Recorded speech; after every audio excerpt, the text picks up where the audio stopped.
Hello and welcome. Give it a few minutes to start up so that the APIs can make the announcements all over the place. Welcome to the AstroHistorian Live.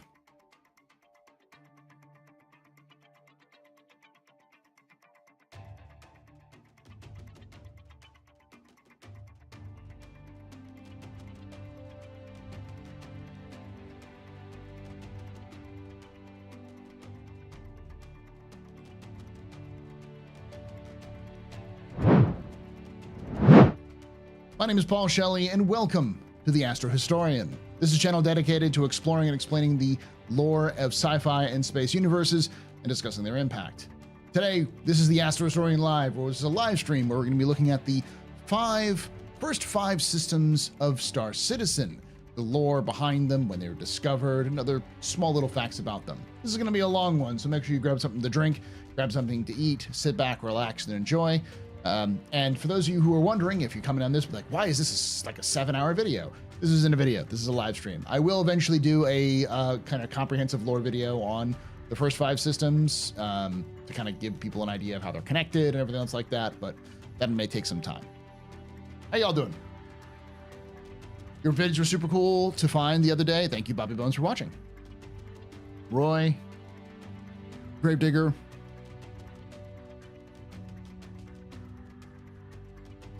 oh boy, lore time. Nice background. Thank you. This is Rudder.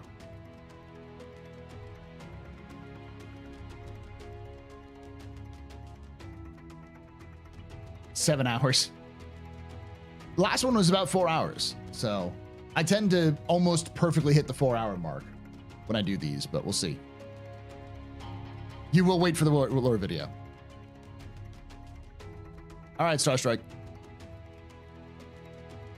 Start with Terra. I'm going to start with in the order that we will receive them in, but then like I'll kind of connect them together. So 4 hours per system then. Unfortunately, outside of Pyro and Stanton, there really isn't a lot of like in-depth lore. We do know some things, and like I said, this is more of a me looking through the documents we have and kind of talking a little bit about stuff. People often ask how I know all of this stuff about lore, and the answer is I don't really memorize all this stuff about lore. What I tend to do is I just know where to find it. I pick out some stuff up and read it initially and go, neat. And then I have to go back and like find a lot of that information. So sometimes I get details wrong, as famously known by some of my videos. You don't have for 4 hours, then that's fine. I'll see you when it comes out. Understand that these videos, these are not videos, these are live streams. So have a good day.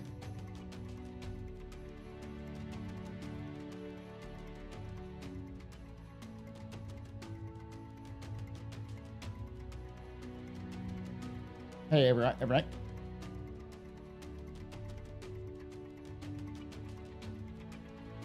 I will say that generally speaking, people have been enjoying the videos that are longer, like 30 minutes to an hour. So I'm going to be tending to stick to those. Probably the first stream of yours I've actually managed to catch. Well, I haven't been streaming on this channel a lot. I've been streaming more frequently, and I will be continuing in the new year, this year, but yeah. That's fine.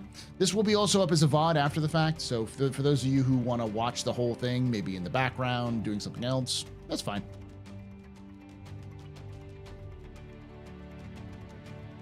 I'm most excited to see Terra when it comes to Star Citizen. That is awesome. It's like saying the brass don't have to know it. They just have to know who knows it. Exactly. That's the secret, in my experience, of being any kind of academic. Unless you're actually practicing something very specific, the key isn't necessarily to know everything there is to know.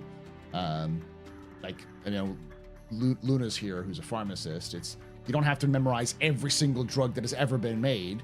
You just need to know enough to know how the drugs work and understand where to look up to see the stuff you don't know offhand, what to do, how to deal with it, to make sure you understand the details of it. Because knowing absolutely everything is a lot of time and energy, which is probably not going to help you out as well. So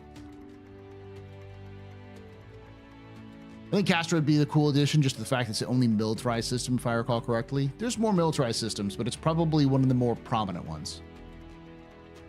Came here from watching the complete lore of Star Citizen 2, 3, and 4. Looking forward to this. Awesome. I don't have to know every quirk of C++. I just have to know how to use Stack Overflow. Yeah.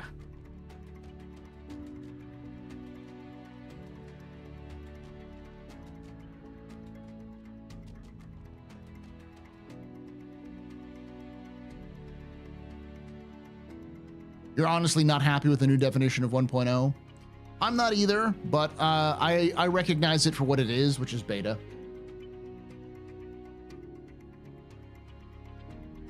People have asked me before, like, hey, Paul, how do you think they're going to deal with the fact that there's only like 5 systems when the lore has hundreds of systems? Are they going to have some sort of lore explanation as to why you can't go to the other systems? My response is probably no, they probably won't. You just can't go. you just won't be allowed to. How's life been? Been going good. Something I love about Pyro is the fact that they have fuck around and find out on their sign. Yeah. That is the Pyro motto.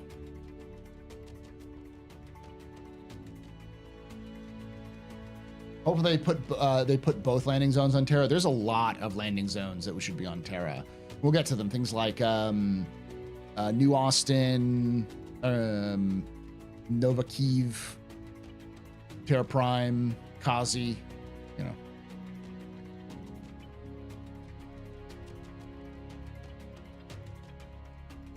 Will they have a full story 1.0 with just 5 systems? Yes.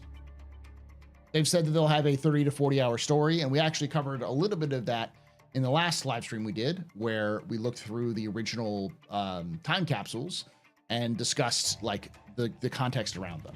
The short version of it is the main story is going to be about the evolving relationship between Earth and Terra. So there will be a main story with 1.0, but it will be expanded upon with new releases and expansions as Star Citizen grows to its actual size it's supposed to be.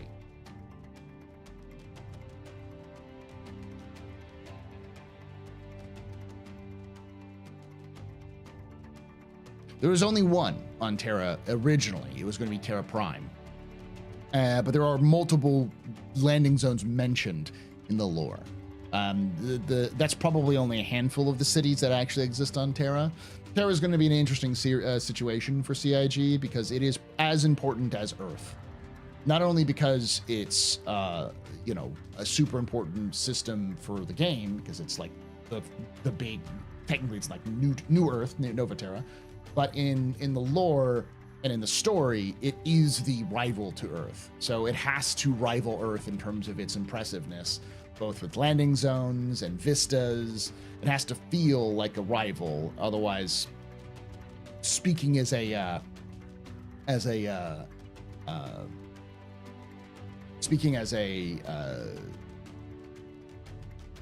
like writer and artiste, it has to feel like it's important. Because if it doesn't feel like it's important, whatever. Transitionalist, yeah. Speaking as a transitionalist. Yeah, Paul, the best way to put it is a doctor is an expert in sickness, and the pharmacist is an expert in medications prescribed for said sickness. Yeah. And you have experts within those fields. As a historian by trade, that is my job. We don't know everything. Don't ask a medieval historian to tell you about World War II Chinese history. They wouldn't tell you. They could probably figure some stuff out, but they're experts in their own fields. There are generalists like myself who do teaching and that kind of thing at lower levels, but yeah. So I rely on the shoulders of giants when I teach. I rely on research done by other experts who spent their whole life in libraries doing these things. But I also know enough to know where to look. Same thing, similar skills can transfer over to video game lore or any lore for any IP. You just have to read a lot, which is saying a lot in modern day, I guess. So I played the game for like a month before realizing that ArcCorp was actually an Equinoculus. I'm very concerned about how a game like Star Citizen will handle a planet like that, planet that functions like Earth. We'll have to see. because Earth is also a very different place. Earth in the 21st or the 31st, in the 30th century is much more of a, it's going to have the similar elements to like an ancient city. So you go to like old cities like Jerusalem or, you know, Rome or like Moscow. I guess it's maybe Moscow, London, you know, Venice, places where, you know, Athens or Alexandria, those places have old structures which have been around for centuries in some cases, right next to brand new structures, and the planning is all over the place and all this sort of things. That's Earth in the 30th century. It is mostly abandoned. It still has a sizable population, but it's been built up over the years, so it was urbanized like crazy when it had a huge population boom.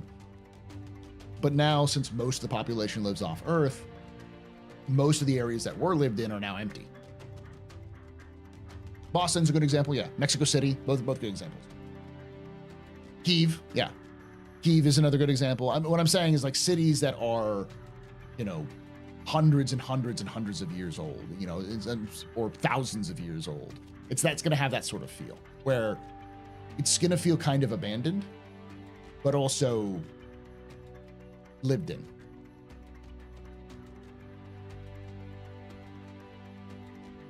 Earth in 2550. No, that's Magnus. That's Berea.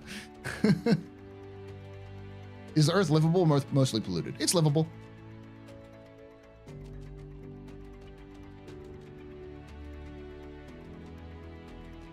Hey, Fred.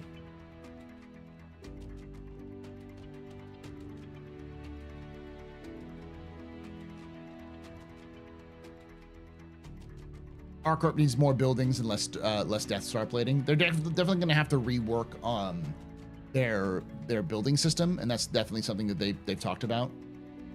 That they're going to have to change how they like proc gen buildings, but I think that's also going to be connected to their internal, their dynamic building system. I forgot what it was, dynamic building interiors. That one, that whole system.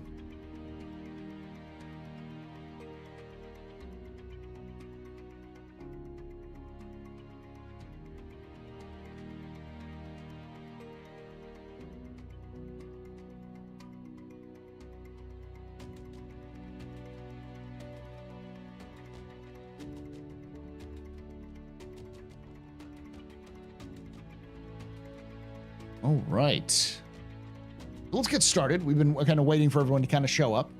Again, my name is Paul, Berserker01, Batman Shelley. I'm your host at the Astro Pub, your professor here at the AstroHistorian, and your moderator on the Captain's Table podcast. Please check us out in the links below for any of those. We'll try to be doing these mostly on Mondays. I can't guarantee a regular schedule in terms of like every week. We might do every other week to go forward, but we'll see. So what we're going to be talking about today is the first 5 systems of Star Citizen, how they were, you know, discovered, what happened to them, so on and so forth. So I've got the sources, the Galactopedias, the Galactic Guides, and even an Observist up here to kind of give us an idea, and I'll try to fill in where I can as we're reading through these.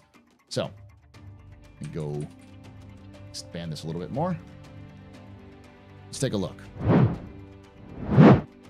So the Stanton system was discovered in 2851. Let's see if we get to the discovery. All right, in 2851, nav jumper Toshi Aaron was scanning for anomalies on the outskirts of the Magnus system. She spent the last decade trying to fulfill her dream of discovering a jump point, spending as much time as she could in pursuit. A week before her 49th birthday, she detected a strange signal. She noted the location, recorded all the data she could, and headed home to analyze what it could mean. All signs pointed to the likelihood that she had indeed found what she'd been looking for. A few days later, with the ship fully equipped to make the leap, she returned to the location and entered the jump tunnel. After a few harrowing moments traversing interspace, she found herself on the other side. So there's this. Why is it not showing up? So I looked over and realized, what are you doing? There we go.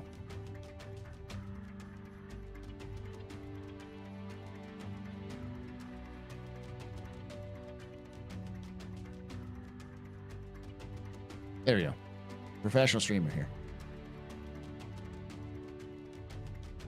So the thing we have to understand about this is that there was an earlier version of this lore, which has not been retconned because it's still in the older jump points that haven't been retroactively changed into jump points. And there have been multiple references made by the developers about the history of Stanton. The thing is,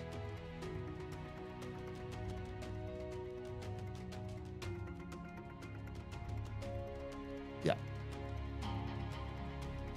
Stanton was already inhabited.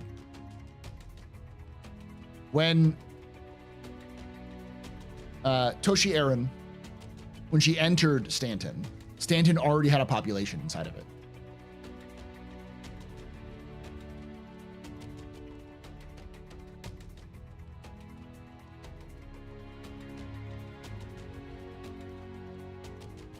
So those people, we don't know how long they lived there. The original settlers of Stanton existed for quite a long time. And if you're in the game right now, you can actually visit their homes, which are the ruined outposts that are scattered throughout the Stanton system. Those are the homes of the original settlers, which match similar design styles to stuff we find in Pyro, which could indicate that these settlers originally came from Pyro and arrived in the Stanton system. And if they were Pyrites, denizens of the Pyro system, they likely were very anti-UEE, they wanted to be separate from the UEE. They were described as survivalists, settlers, homesteaders, lots of different kind of wildcat miners, that sort of thing. So the Stanton system already had people in it when they started, when Toshi arrived. And it's also implied at one point that Toshi Aaron was a member of this group, and that she sort of made up the whole trying to find the jump point because she got into a fight with some of the original settlers, left through a jump point they'd already known that went to the Magnus system, and then turned in the information on her own. And this is, of course, a week before her 49th birthday. She'd always wanted to do this.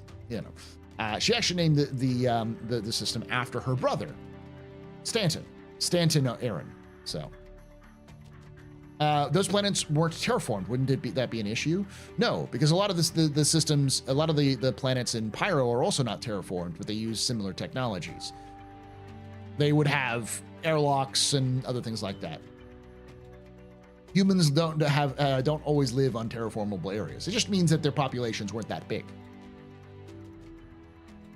It's also referenced in the older lore that the UEE came in and forcibly evicted them with the help of a Bengal carrier. Now, of course, when when Stanton was discovered, there were no Bengal carriers. The Bengal carriers were invented after this.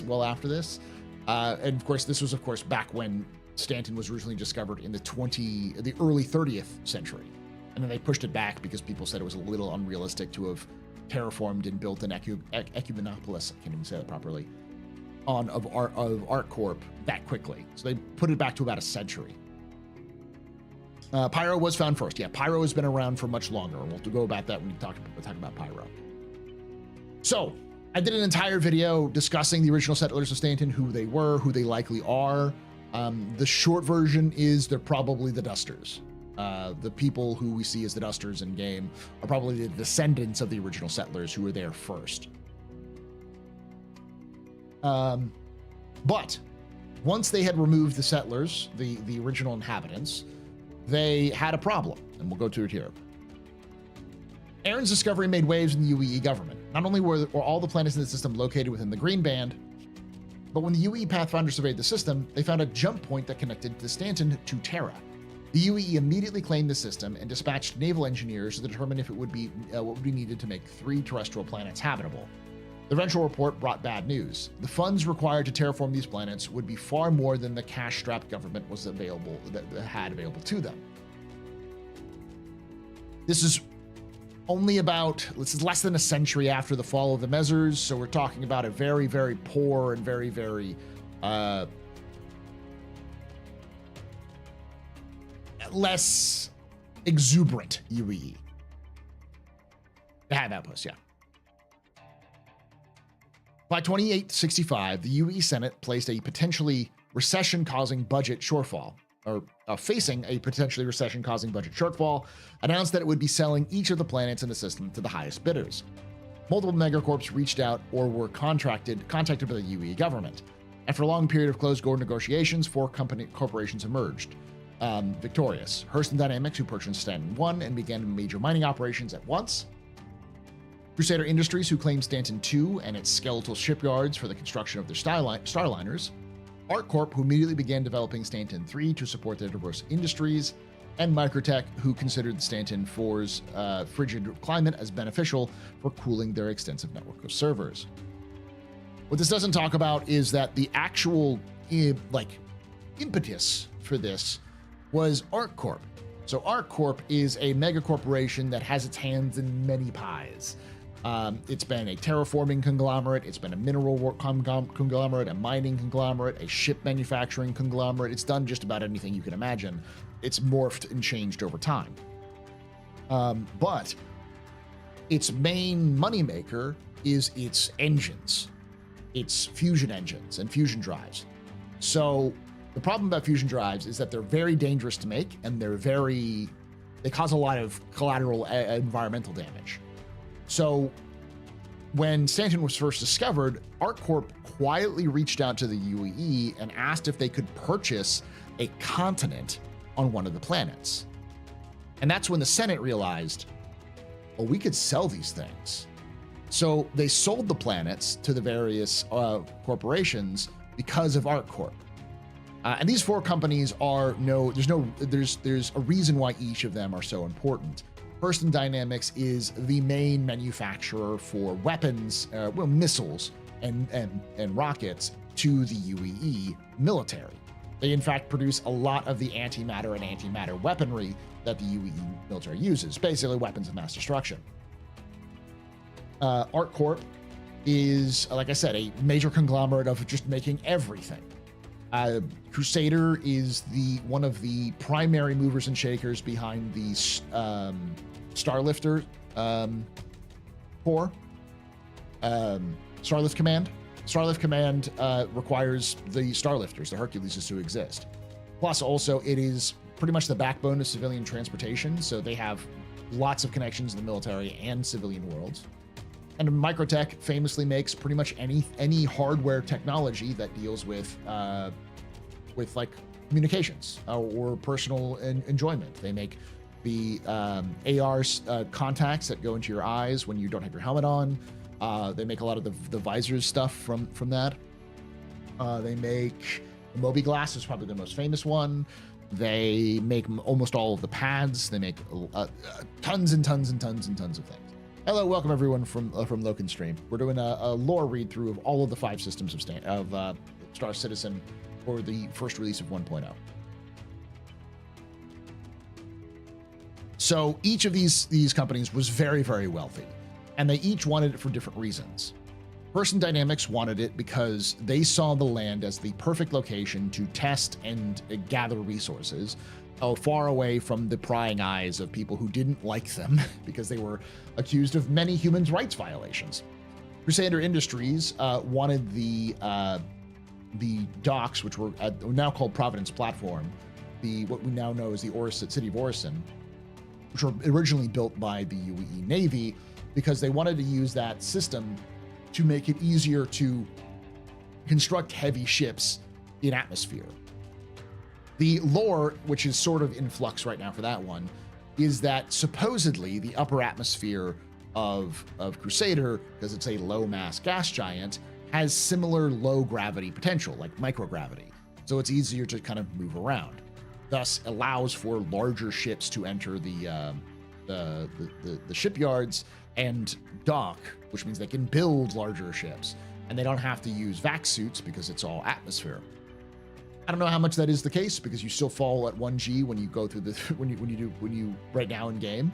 That may just be a placeholder though, so we don't know how that works. But the idea being those shipyards were important. They were going to use those shipyards the UE had built already to expand their own production. Let's see. Then we've got Microtech. Microtech is important because Microtech is wanted to use the system, as I already kind of mentioned, because it's super cold. Stanton 4 is incredibly cold. And because of a mistake made during terraformation, that made it colder than they would like, and it was at the edge of the green belt, the green band. So they wanted it because they could use the natural cold environment to allow them to produce faster, more efficient machines, or especially for research and development.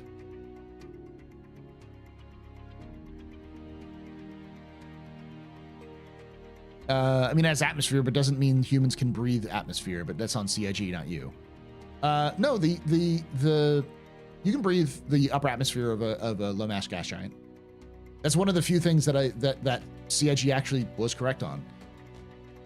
Like, low mass gas giants are theorized to exist. We don't know if they exist or not. And if you do have a low mass gas giant, the upper atmospheres would be breathable. The issue is that Orison shouldn't exist because Orison is orbiting a low mass gas giant, and it's like in the atmosphere. That's not how that works. There's all sorts of other things they could have done. I think it would have been made more sense if they just keep it stable in the atmosphere through, anti-grav technology and thrusters, a combination of those two to keep it up there. But,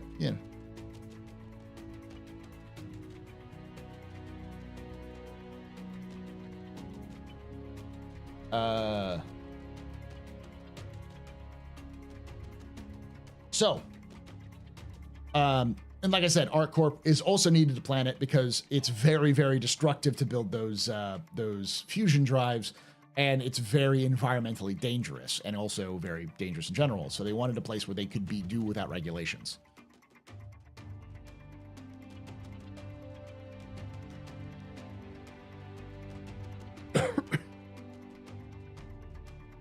All right, so let's get to the culture, and then let's see if I can go back to the actual planets, because I think I can look at each of the planet individually. In essence, the Stanton system is an enormous business park. While all those who reside within it are protected under the UE common laws, the enforcement of these laws is left up to the private security forces each corporation employs. Nearly everybody in Stanton works for one of the 4 corporations, or for companies that lease land or office space from them.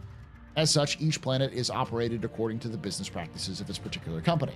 On Hurston, for example, Hurston Dynamics' lax environmental policy has led to a polluted atmosphere and low quality of life for its people.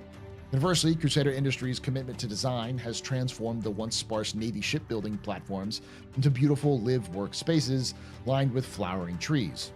The leaders of the Hurston Dynamics, Crusader Industries, ArcCorp, and Microtech hold the Stanton System Conference once a year to discuss system-wide issues.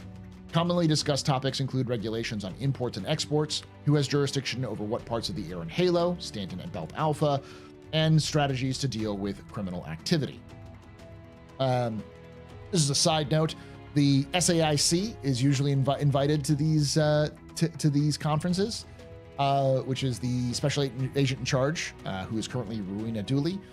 And I imagine it is it's like Colonel Gavin Hurston. I'm forgetting who's in Crusader. I always forget her name. Pull it up here.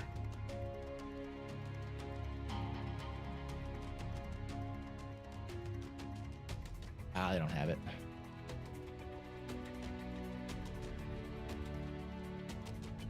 I know who will, though.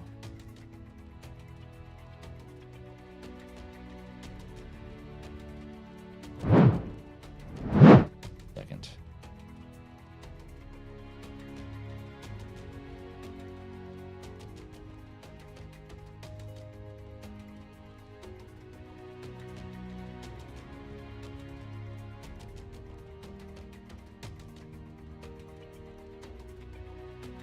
Kelly Kaplan. Ha.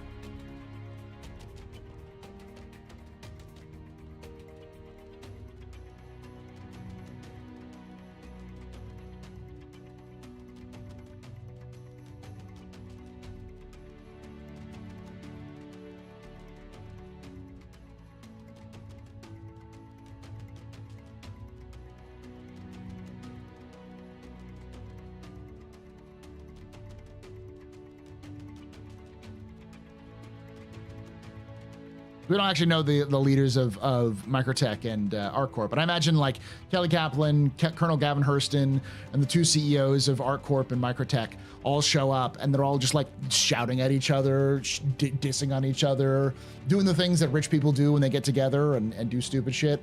And Ruina Dooley just sitting there just like, I'm just trying to keep you people on topic with security matters. Please, please. The freaking Ninetales are trying to murder me every 5 minutes. Could you please just talk like normal people?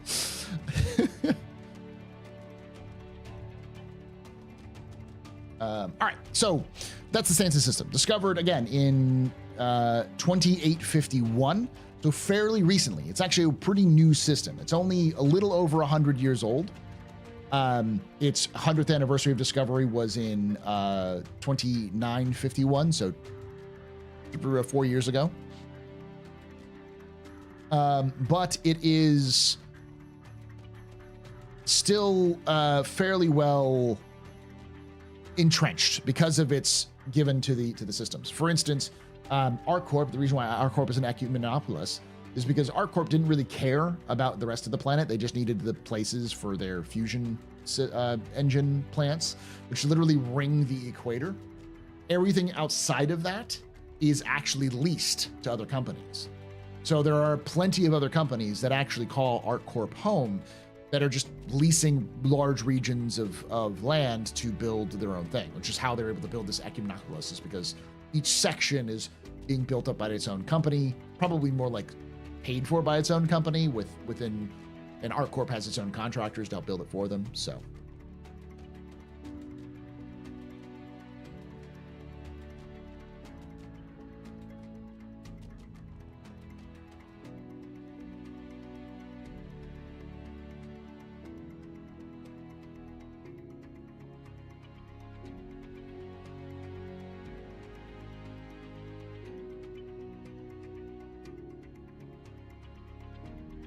that's quite nice to do, yes.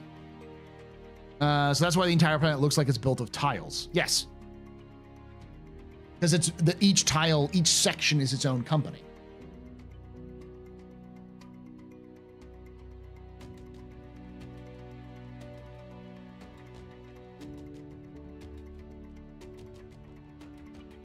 All right. So that's the Stanton system. It's been around for about 100 years. We've been in it for a while. We kind of know each of the locations. We know, like ArcCorp. Another example is Microtech has Rayari. One of the companies that calls it home is Rayari, who's a genetic engineering lab, who are like reportedly the ones who created what are known as the Boreal Stalker, which is likely going to end up being a creature that exists all over the Empire, but it was originally created by Rayari.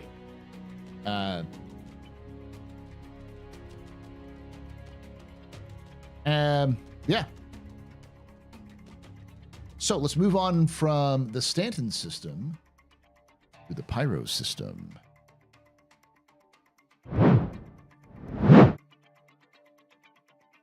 So the Pyro system was discovered in 2493.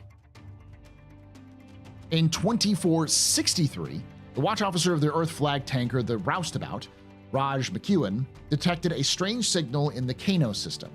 He conducted an analysis and compiled his findings in a detailed report, which he sent to the owners of the ship, Pyrotechnic Amalgamated. The board of directors chose to take no action at that time. In 2493, CEO Cecile Uchiha ordered that legacy flight records be released to factor in advances in jump point detection technology. McEwen's original report was found during the review, and the company dispatched an exploration ship to the region. After careful investigation, they discovered a jump point at McEwen's coordinates and entered to find what would later be named the Pyro system on the other side. Pyro is named after Pyrotechnic Amalgamated, the first company to discover this. To give context, 2463 and 2493 are very, very long ways away. These are back when the United Humanity was under the United Nations of Earth, not even the United Planets of Earth or the current United Empire of Earth. We're talking almost over 500 years ago. Well, close to 500 years ago. So it is a very old system. It is, without a doubt, the oldest system that's going to be in the game at the release of Star Citizen 1.0, which is why it looks really ragged. because a lot of those systems, those stations, are over 400 years old and have been falling apart because of poor maintenance.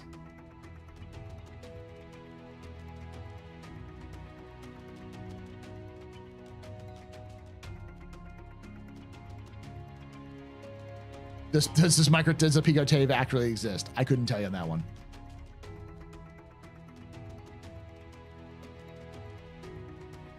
Where the United Nations did something, it wasn't really the United Nations. It was more that the framework was there, and what was known as the, we just talked about it last time, and I always forget the name of it.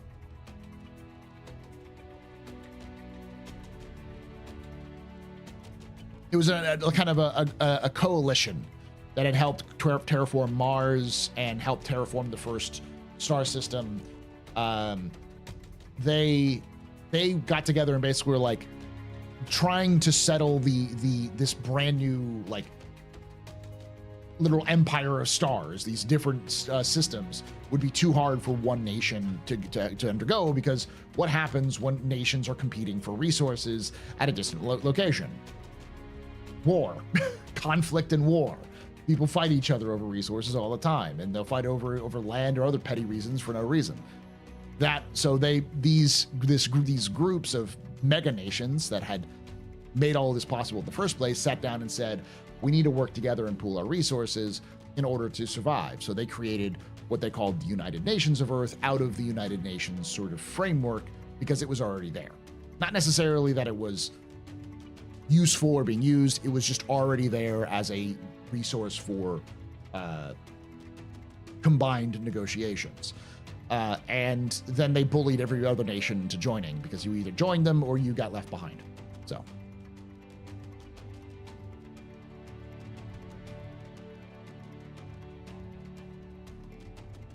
All right. So let's talk a little bit about the Pyro system itself. It's an unclaimed planetary system that consists of a K-type flare star, 5 terrestrial planets, and a gas giant.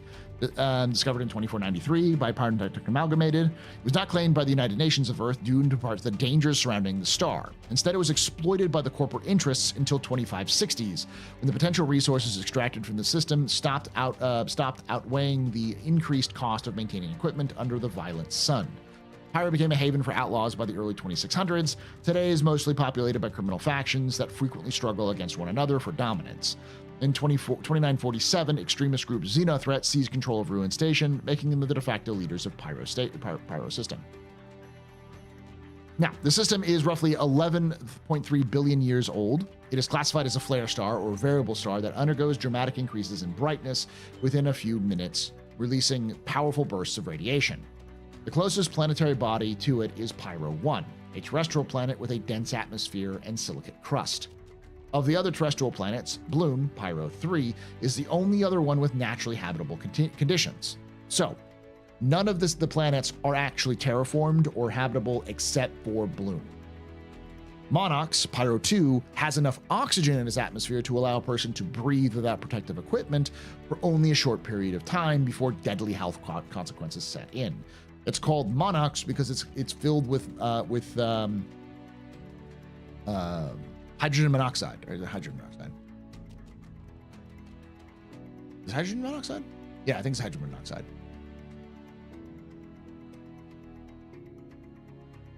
Carbon monoxide. Thank you. Carbon monoxide. That's the right word. Carbon monoxide. Which you don't breathe. That's bad. Breathing carbon monoxide is bad. So you can breathe because it has enough oxygen to live, but it's mostly made up of carbon monoxide. So it will kill you over time. The reasons why it may not kill you right now is because the health systems aren't fully in place yet for it, but it's not really habitable. It's like livable shortly. You still need protective equipment to survive there. Those who visit the surface of Terminus, Pyro 4, can breathe there for long periods of time, but not comfortably because it's incredibly cold. So it's not, you do have oxygen there, but it's so far away from the star that you freeze to death. The gas giant Pyro 5 has 6 true moons. The planet Pyro 4 which is currently knocked out of its moon, of its original orbit around the star by a massive celestial body now circles Pyro 5 as its seventh and outermost moon. I believe the Pyro 4 is in a similar situation where it's made up of somewhat breathable atmosphere, but it is poisonous. So you'll get like health consequences, cancers, that kind of thing. Ever wonder if carbon monoxide and monoxide contributes to the voice of Pyro? Almost certainly. That's another thing we'll talk about, yeah. Well, if you inhale CO2 once, it bonds to the alveoli in your lungs and never lets go, like CO2 or O2, etc. Okay. Now, Pyrotechnic Amalgamated celebrated its discovery until surveys revealed the existence of a flare star. Although scans of Pyro 2 had found valuable mineral deposits, the unpredictable bursts of radiation from the system's suns would make their extraction within the technology of the day a costly endeavor. It is not clear as to the status of humanity's acquisition of shield technology at this point, but it's heavily implied that there was shield technology. It did exist and was used by humanity, but it was much more primitive and much more power hungry. It wouldn't be until after the First Tavaran War where we got our hands on Tavaran shield technology, which is some of the best in the galaxy, that we're able to retroactively take that designs and, like, you know, reverse engineer them to use them better. But at the time, it required big ships to be able to use shields, and these shields weren't very effective. So the shields might protect this ship for a little bit if they're in the right position, but caught out in the open within these flare stars, you were dead.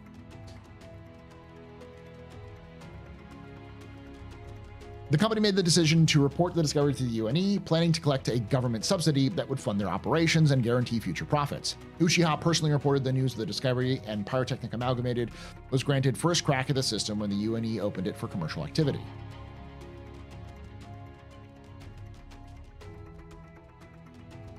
While the UNE gave corporate interests like Pyrotechnic Amalgamated the green light to enter Pyro, it held back on allowing full colonization. The flare star presented a completely unknown quantity, one that could have disastrous effects on human life. Government officials elected to conduct a voluntary 10-year pilot program that would document the effects of the star's flare on humans. If the conclusion of the study were favorable, they could sanction colonization and officially claim the system. However, the program became one of many that were cut short in 2499 when Project Far Star located the Magnus system, and the Senate voted to channel all possible resources to the terraformation of Magnus II, Berea, then construction of a new center of shipbuilding for the UE Navy. In 2516, when more funds might have become available, the discovery of the Terra system funneled any available capital towards developing the naturally habitable Terra 3. 2523 brought the advent of the United Planets of Earth, and along with it, a complete reorganization of the government. The question of what to do with Pyro was put on indefinite hold, and the system remained unclaimed. So effectively, the government got distracted because Magnus is a much better candidate for terraformation than a crazy flare star, and then Terra, which is literally habitable, naturally habitable with its own flora and fauna on it, was effectively like, we don't want to put any funds towards your crazy idea of terraforming hell for us to use. Over the next few decades, commercial interest in Pyro waned as valuable materials began thin on the ground and government subsidies dried up. At the end of the First Tavaran War, 2541 to 2546, improvements in shield technology allowed for a few companies that remained in the system to extend their operations to previously unreachable areas. But this also increased the presence of outlaws, as they too gained access to this tech. Eventually, bandit raids made turning a profit impossible. Some companies were forced to declare bankruptcy, including Pyrotechnic Amalgamated. By the end of 2500s, almost all corporations had pulled out of Pyro, paving the way for outlaws to become the dominant force in the system. So by the end of the 26th century, most of the corporations had pulled out. There was one corporation that would stay, or that would actually arrive after the pullout of most of these corporations, called the SEAL Corporation, which is what we know for shield technology. They were building experimental planet-based shielding, something that could cover like large settlements or even an entire planet. But, you know, pesky UEE regulations meant that they couldn't test it in places where people actually lived. So they went to places where there was no UEE regulations because there's no UEE there. And there were people who might actually use those things. And they created the SEAL shield technology, or the planetary SEAL shields, which is how you will, in Star Citizen, eventually be able to shield your outposts in PvP from other things. So,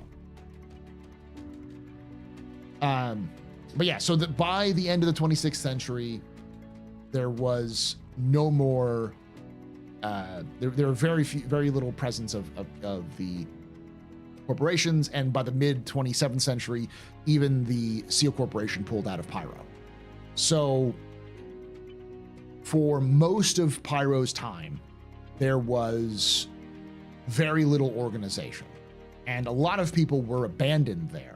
I did an entire video on the lore of the Pyro system, the history of it, including some of the factions like the Fire Rats, the Headhunters, Citizens for Prosperity, Xeno Threat, and so on. Oh, and Rough and Ready. But note that there was a large contingent of people who were forced to stay in the system because of the pullout of these various companies, including a group of Pyrotechnic Amalgamated employees who were stuck, abandoned on a world around, I think it was a moon around Pyro 5, I believe. No, it was Monox. Was it Monox? It was Bloom. It was Bloom. It was on Bloom. It was on a system on Bloom. And while they were about to starve to death, a freighter carrying food got hit by a solar flare and crashed within running distance of their settlement, of their barracks. And so they were able to survive because the star literally gave them food. These people would then turn to worship the star as a god who literally saved them, becoming known as the Fire Rats. If you've been in the contested zones, inside the contested zones, if you go to a altar where you see this giant like steel, it's a star made out of steel, that sort of chapel, that is a chapel of the Fire Rats, who believe that the star saved them and is you can be saved by exposing yourself to the flares of this Pyro star, and it'll literally burn away your sins. Someone put it actually pretty interestingly that it from the perspective of a Fire Rat, if you were exposed to the radiation of the star and you were killed, you were taken by God. But if you survived, your sins were purged, but you were still not deemed worthy enough to become one with God. It's kind of a, apocalyptic cult thing going on. And I like that perspective on things. So you'll see, not obviously right now, but in the future, because they are working on kind of costumes and outfits for the Fire Rats as their own gang. They will be. They're completely scarred. Their whole bodies are scarred or covered in solar flare burns. And they are zealots. Now, the one other thing which isn't mentioned here, which I talk about in the video as well, is the Prophet of Pyro. On Monox, in the mines of Monox, there was reports of a voice that was whispering to the miners underground of Pyrotechnic Amalgamated, well before Pyrotechnic Amalgamated went bankrupt and pulled out. It was literally whispering. They said, "Leave or be crushed," and that freaked them out. They looked for like hidden devices. They tested people for like exposure to things. They did everything they could to figure out to debunk these whispers, but they didn't work. And it was getting bad because one person actually decided he was going to go figure out what this was, ended up falling off a cliff and hurting himself. Survived, but got hurt. So it was like, this was a serious issue. But the rumors of the whispering caves of Monox would spread all over the place, where people would refuse to go to those caves because they were freaked out about them. And later, when Pyrotechnic Amalgamated was destroyed, when it went under, people believed that the voice in the caves of Monox was whispering the ruin. The crushed, leave or be crushed, was the idea that was going to crush Pyro. And the Fire Rats see this voice as a prophet. And so it's known as the Prophet of Pyro, and it's not just the fire rats. Multiple gangs have sought the wisdom of the Prophet of Pyro because they believe that it's telling the future. The fire rats believe it's literally the voice of God telling them stuff. Are there tests for carbon monoxide poisoning beyond, death? I'm sure there are.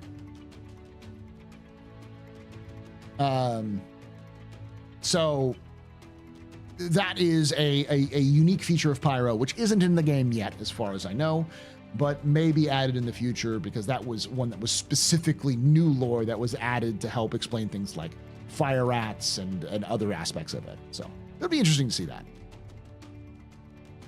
There's actually a belief by a researcher who studied them that the voices that you're hearing, that people hear, is some sort of reverberations of something in the rocks of Monarchs. When a solar flare happens, that reverberations occur in a mine, and then that creates the Prophet of Pyro.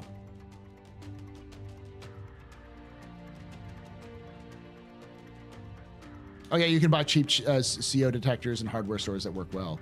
No, I mean carbon dioxide and monoxide detectors are pretty common. You can buy versions that are have fire detectors and other things combined to them. I think the question is more poisoning for yourself. Can you tell if you yourself have been poisoned by carbon monoxide? Like a medical way of just determining that. That's what they're asking.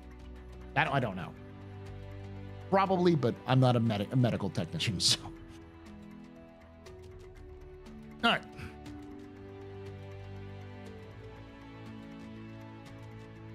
Are we picking up new fears tonight? Possibly, because eventually you'll be poisoned by Monox's atmosphere if you leave there without a helmet.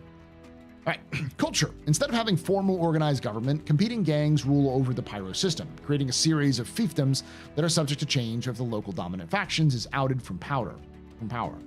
Gangs that hold particular strategic resources are seen as more powerful than others, especially those who control Ruin Station and the drug labs within it. Many gangs maintain strongholds on the surface of Terminus, the planets the station orbits, that they use as launching points for attacks. Outside of its criminal organizations, Pyro maintains a moderate population of mostly human inhabitants, whose main occupation is survival. Monox's mining infrastructure, long abandoned by its former owners, houses squatters who will fiercely defend their right to live there in spite of the hostile environment. Those who live on the natural habitable bloom have an easier existence, but still struggle day to day. Joining a gang and attaining its protection is largely seen as a way of attaining a better life, and many choose this path if it's made available to them. Still, numerous others refuse the option, preferring the known risks of subsistence living over the constant dangers associated with gang membership. There is a large body of people who have no affiliation who live in Pyro. These are squatters, miners, small communities, and people may ask why they live there. Well, this is where I come and tell you that Star Citizen universe is actually a dystopia. Star Citizens, the life of Star Citizen outside of characters like us who are fairly wealthy, even someone with a starter package, is pretty hard. Most people don't live very long. They struggle. I guess they live longer now than they used to, but most people outside of the folks who have, middle class and up tend to not have a lot of opportunities. They tend to live fairly bleak lives. Some of the only ways you can actually get out of poverty is joining the military. And that's not always a guarantee, because of course you're putting your life on the line literally putting your life on the line before the creation of regeneration, especially is the case. So it's bad. The life inside of Star Citizen's universe is bad. Not for everybody, obviously. If you're working for Crusader or you're working in the Hurston Central Business District, life's pretty good. But for the vast majority of the population, it's not easy living. So to go to Pyro after living in the slums of ArcCorp probably isn't that much different, except you have more freedom and less people to bother you. So, yeah. The life expectancy really depends on the world. I got burned for stating something that was off based off of earlier information and incorrect information about the longevity. But it is stated that some people can live far into their hundreds in the Star Citizen universe. It's not unusual for that, especially with technology as it is. Some people can live to very old. For instance, Kelly Kaplan is like, I want to say 110. She's been the CEO since the 2870s, and she actually built the first Crusader Genesis Starliner in the 2850s. So she's over 100 years old. And it was pointed out as like, is this a mistake? Should we change it? And the lore team said, no, she's 100 years old. Over 100 years old and still running Crusader Industries. Is she getting older? Yeah, but she's obviously not slowing down.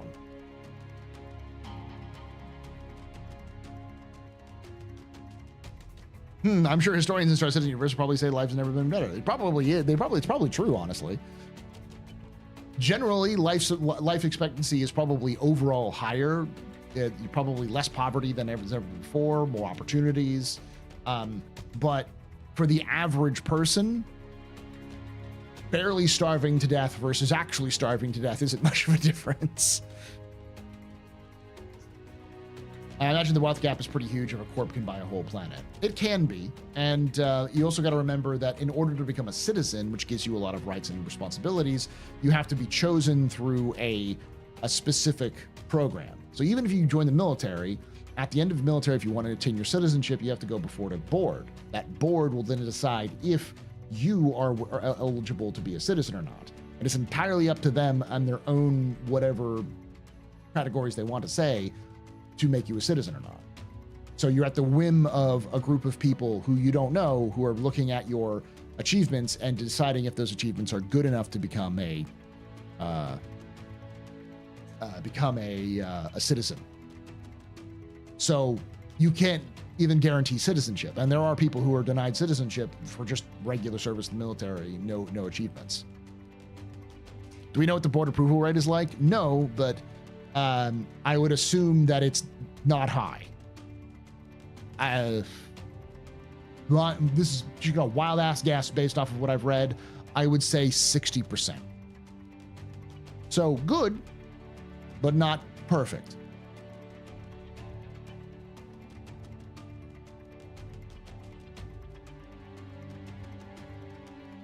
Sounds like something that would be corrupted. Pay off the board. It is in fact something that has been that is easily corrupted and you can pay off. It is referenced multiple times in lore that people who are wealthy can pretty much buy citizenship through the system, especially if they have wealthy or powerful benefactors or like families. There's and it's not like oh that's not really it's referenced in the freaking in the freaking time capsules where they specifically reference people saying you only got it because you got it easier because your family is rich, and they got mad about that. So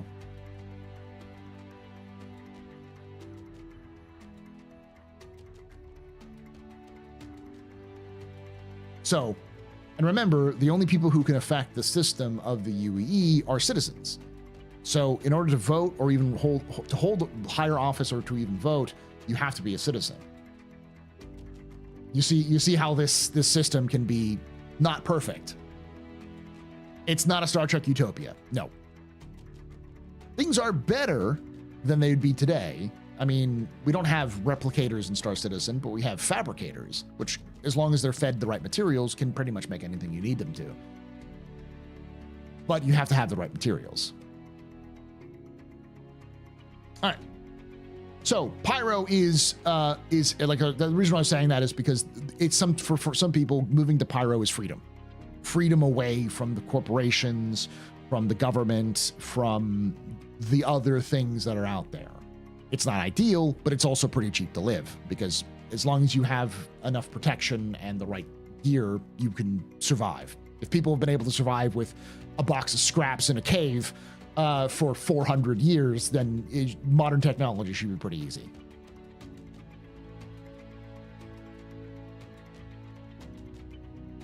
All right, with that, let's move on to Nyx. So Nyx doesn't have a lot yet in the official Galactopedia, so I'm going to go to its galactic guide as well. But it was discovered in 2582. It is an unclaimed planetary system situated at the border of an unusually dense dark stellar cloud.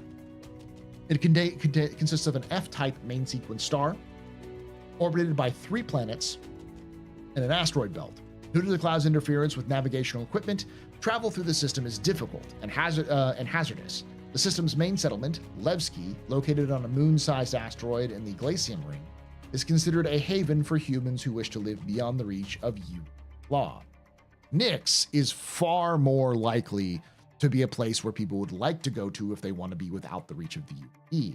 The problem is that Levski has, or the People's Alliance of Levski, the people who control Nyx, are very tight-fisted on who they let into their settlements, because they believe too many people will cause a drain on resources that they can't deal with, and if they grow too big, they might catch the attention of the UE, whom they hate and want to destroy. So let's go to the Galactic Guide itself. These are older. So when we look at the Galactic Guide, remember that this is a very different system. Some of these were published back in like 2015, before the landable planets were a thing. So what we're going to look at today here is mostly just background lore. Some of these details may change and probably have changed. Nyx was discovered in 2582 during the height of the newly formed United Empire Earth's territorial expansion. The systems consisted of three planets circling an F main sequence star. Astronomically, the most distinct aspect of Nyx is that it's located directly on the border of a dark nebula, which enshrouds the orbits of all 3 worlds and hampers travel. The system was first charted through a jump point in the Bremen system by solo navigator Carla Larry, who described what she found in her official claim as, quote, lacking significant mineral deposits or logical reason to apply the expense of terraformation, unquote. Despite her less than encouraging initial assessment, Larry did make an attempt to formally name the star's 3 worlds, Lo, Morgan, and Ashley, apparently after the 3 separate romantic conquests she was pursuing. While the UE government has never recognized these names, and they have never been widely used, Larry did say after her death that all 3 of the namesakes were touched by the gesture. Recently, Nyx has gained some additional utility as a transit system for supplies headed to the Synthworld project, which means that there can be significant credit value of cargo moving through the system at any time. Synthworld is an artificial world that's coming into being constructed by the UE. Literally a world taking asteroids and smashing them together and making a planet. We talked about that last stream. Hey, what's up, Enterprise? Welcome everyone from Enterprise stream. We're here to learn. Well, hopefully we can help you out. We're looking through the first 5 systems. We've already discussed about Stanton and Pyro, which we already know about, and we're getting into the other systems right now. Synthworld, aka Project Archangel. Yes.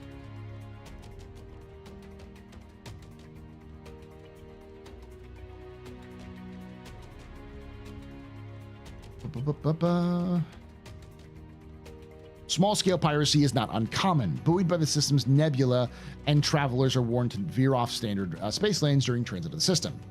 Nyx 1. The first planet of the system is Corliss, heat-swept world that has long ago been picked clean of valuable resources. Soon after the system was discovered, a routine survey revealed a presence of high-grade minerals beneath the planet's surface.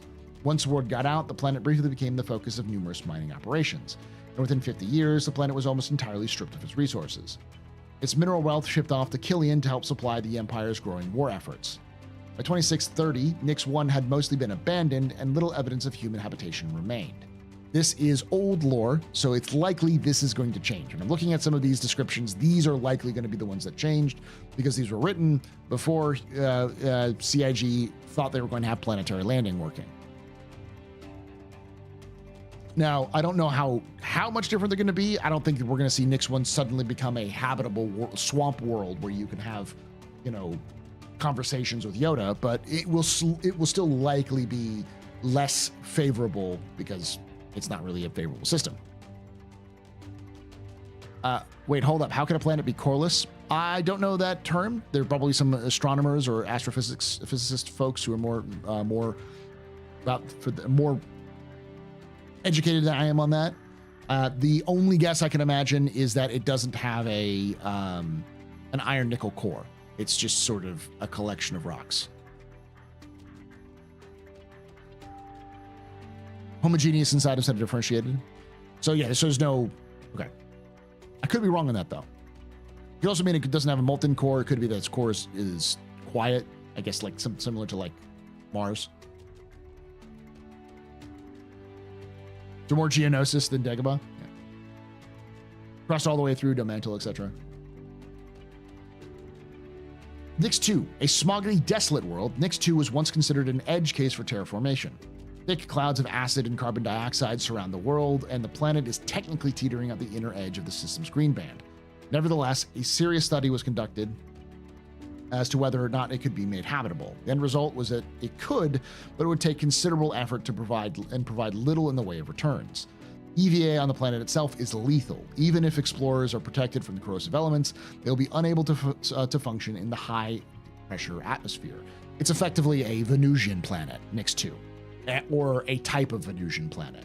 Smog worlds are something similar to Venusians in the Star Citizen universe, or similar to Venus. And Venus-type planets apparently are very difficult to terraform in the Star Citizen universe. They have attempted multiple times to do so, and they failed every time. So it's one of those, for some reason, they can't get the numbers right. Glacium Ring, Asteroid Belt, and Delamar. A dense asteroid belt circles Nyx's star, roughly 12 AU. While the asteroid field has seen some mining, it's mostly known as a very good place to avoid unwanted attention. An unknown number of small settlements have been established on asteroids in the area and are home to a variety of fringe colonists, seeking anything from life outside the UEE to a platform from which to operate outside the law. Outlaw raids in the system, typically conducted against the trans-synth world ship lanes, are believed to operate out of larger bases in the field. The highlight of these settlements is Delamar, the largest of the asteroids. The size of a small planetoid, Delamar is hidden deep in the Glacium Ring, home to an old mining facility that was once abandoned by the original prospectors when they couldn't turn a profit. The People's Alliance moved in and dubbed it Levski after an old Earth revolutionary. Forgot his name. It's Hungarian, I believe. Dissenters of the UEE's Mezer's era, the People's Alliance transformed Delamar into a hotbed for political radicals and anti-UEE settlement. While the People's Alliance has taken on a more passive role in recent history, Levski still attracts a bunch of politically minded groups that are similar enough to live together, but different enough that in their goals that they never get anything accomplished. Over the years, criminal elements has also taken up residence here, even though the political activists have tried to suppress it, feeling that criminals undermine their message about taking a stand against the corruption and criminality in the UEE, while also making their community a target for government raids. Nyx 3. The final planet in the Nyx system, located far from the star's orbit, is an ice giant, a massive ball of frozen water and ammonia vapor. Nyx 3 has only seen minimal resource extraction owing to the hazardous work conditions in the planet's dangerous atmosphere. I don't know a lot about ice giants, personally. I've asked about this before, the difference between ice giants and gas giants. They're not that different. They're both very difficult to live, but it's like the difference between Neptune and Jupiter is more what it's made up of, but they're still kind of similar in terms of these gigantic planets that are you can't really land on. Vasil Levski? Okay, it was Bulgarian. Thank you.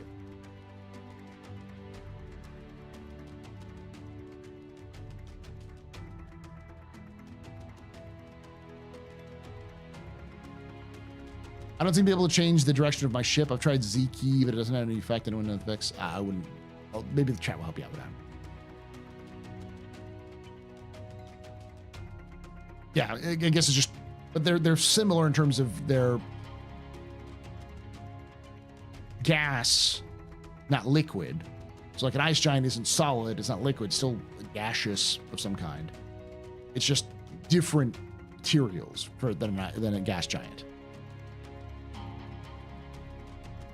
But I don't know. I am not of that ilk that you'd have to trust somebody else.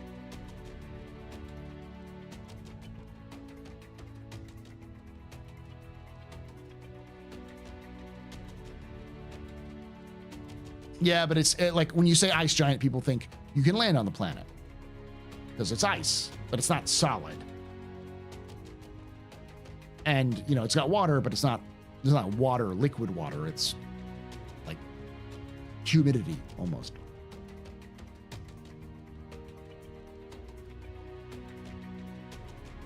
All right, so these are also really cool. Travel warning: while Levski's airlocks are open to visitors, they do ask guests to abide by the code of rules and moral morale. I think it's not moral, it's morals, I guess, that they've established, or risk the residents' ire. As signs that greet those who land on the Delmar says, even if you disagree with us, we will respect your right to life. Heard in the wind. We, the People's Alliance of Levski, are dedicated to the creation of a continual development of a truly egalitarian community where all sentients may feel safe and free to express ideas while supporting each other towards the community goal of enlightened self-sufficiency. People's Alliance Declaration of Intent, 2655. To fully understand Levski, you must visit the hand-carved statue of Anthony Tanaka, the boy whose death became a rallying cry for the anti-Mezzer movement. While there are other sculptures of Tanaka in the UE, none are as beautifully dark and defiant. Observers Dark, 2945-0916. So yeah, in the actual, like, inside Levski, when you come down from the landing zone and you enter the main foyer that takes you to the rest of the system. For those of you who haven't been to Levski, it was in the game at one point.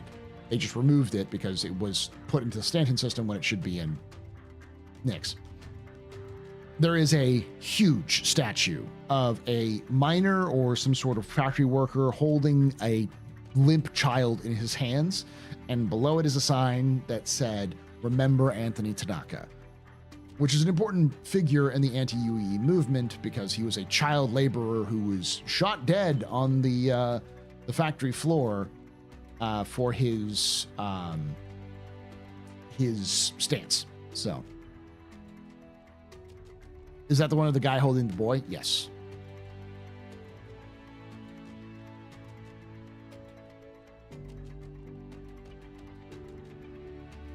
We need more astrophysicists and astronomers interested in the community. There's apparently one or two in the game, like devs in the game, and one of the writers is an enthusiast, possibly even has a degree in astrophysics. So, because I remember Dave mentioning that there's one writer he always turns to for the scientific stuff, because they always have that stuff in the ready. So,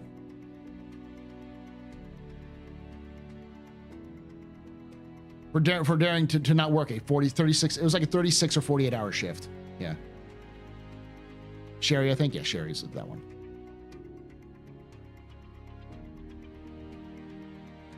So Levski is an interesting place, and Nyx is an interesting place. Because it's at the edge of a dark nebula, it's difficult to get any sensors, so it's easy to slip in and out. It's been the home of smugglers for many, many years. And since its discovery in 2582, it has been a contentious system. Never loud enough for the UEE to go in and take care of, but always sort of on the edge of being raided, being taken over. It's too useless of a system for the UE to pay attention to, outside of the fact that it can be used as a thoroughfare between the various systems. Nyx is connected to not only Pyro, but it's also connected to Tohill, Odin, Bremen, and Castra, and Virgil. So, being an unclaimed system at the nexus of a bunch of different claim systems, which are only one or two jumps away from Terra, Pyro, for instance, has a Terra jump, means that you can go pretty far distance. And Nyx is often that nexus point of smugglers. It's the travel route that smugglers will go through, especially during the Mezzer era. So while Pyro is very hot and very violent, Nyx is going to be a lot more clandestine and dark, Nyx being the goddess of night, and the dark nebula actually preventing scans from going through. So it'll be easier to evade a capture in Nyx than it will be in Pyro.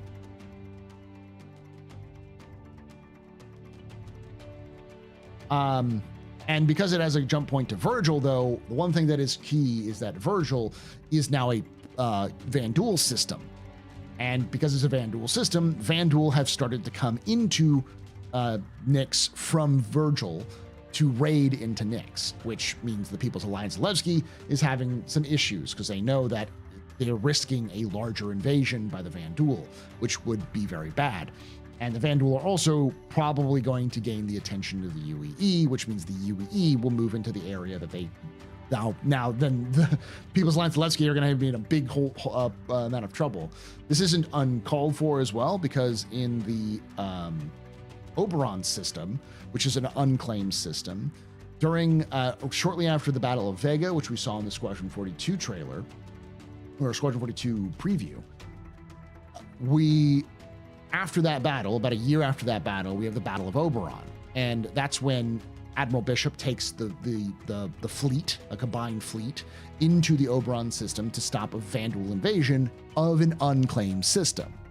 So they effectively claimed the system, or like annexed the system through military force, but also to protect the system, because Oberon is also on its own nexuses of various different systems, including pretty close to Sol, like 1 or 2 jumps away from Sol, and had been used by the Tavaran, for instance, in the Second Tavaran War to launch raids into the interior of the UEE.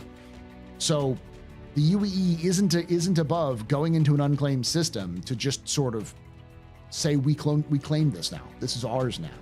So that would be absolutely devastating to the People's Alliance, because they couldn't stop a fleet. They're not really strong enough to stop a fleet, and they wouldn't want to, because they'd also need the help against the Vanduul. We held the line commander? Yes, that one. They already said we will encounter the enemy in Nyx. They have already said that we will encounter the enemy in Nyx, yes. So there is already some things. And I also haven't mentioned the Moraine.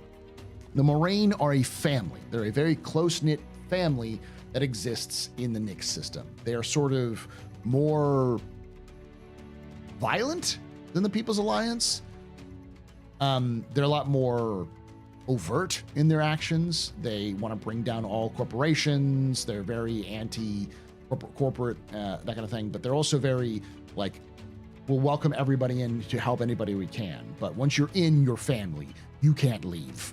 They're sort of like a leftist mafia, if that makes sense.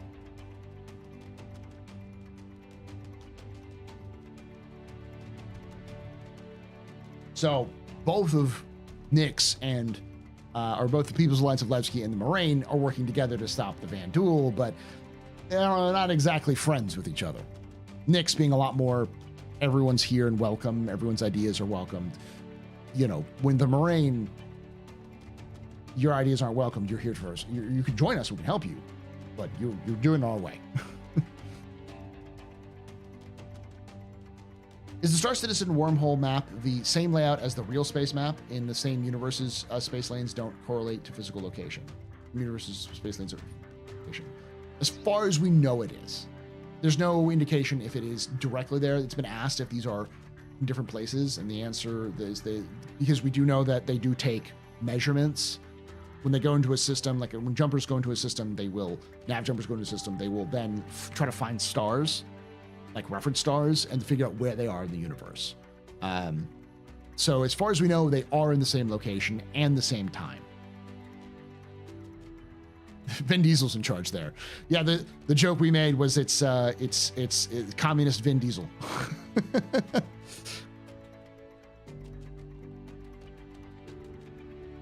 Militant syndicalists, kind of, yeah. But they're not the only ones. There are other factions, other things going on. We know that there's a chapter of the People's, or the Citizens for Prosperity in there as well. So the Citizens of Prosperity do have a chapter in Nyx. And we may see things like the Drop Kings or the Headhunters in there as well.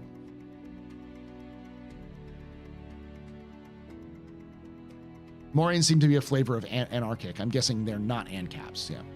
So. All right, so that's the Nyx system. Now we're going to go to the next system after Nyx, which I will like to say I called, because I called it. Castra.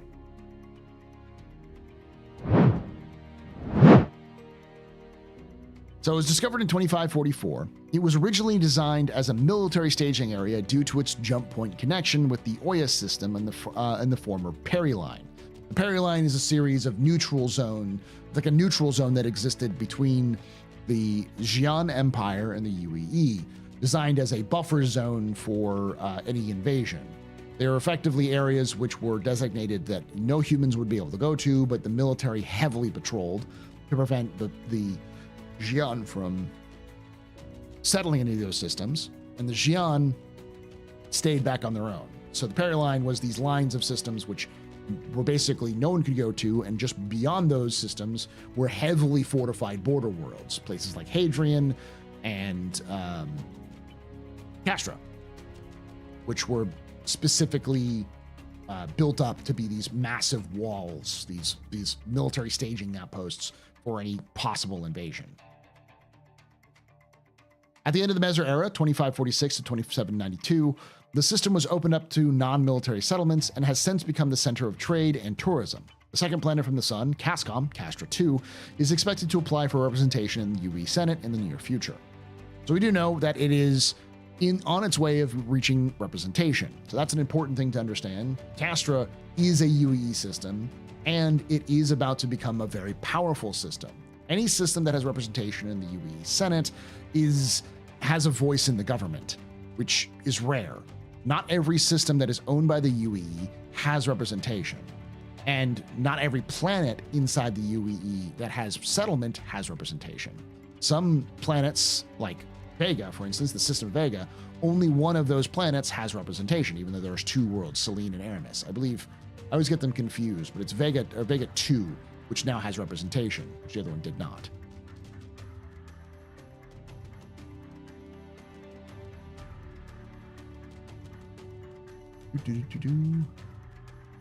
All right, so we've got the Castra guy, and then we also have the Observist, which we'll talk about the landing zone.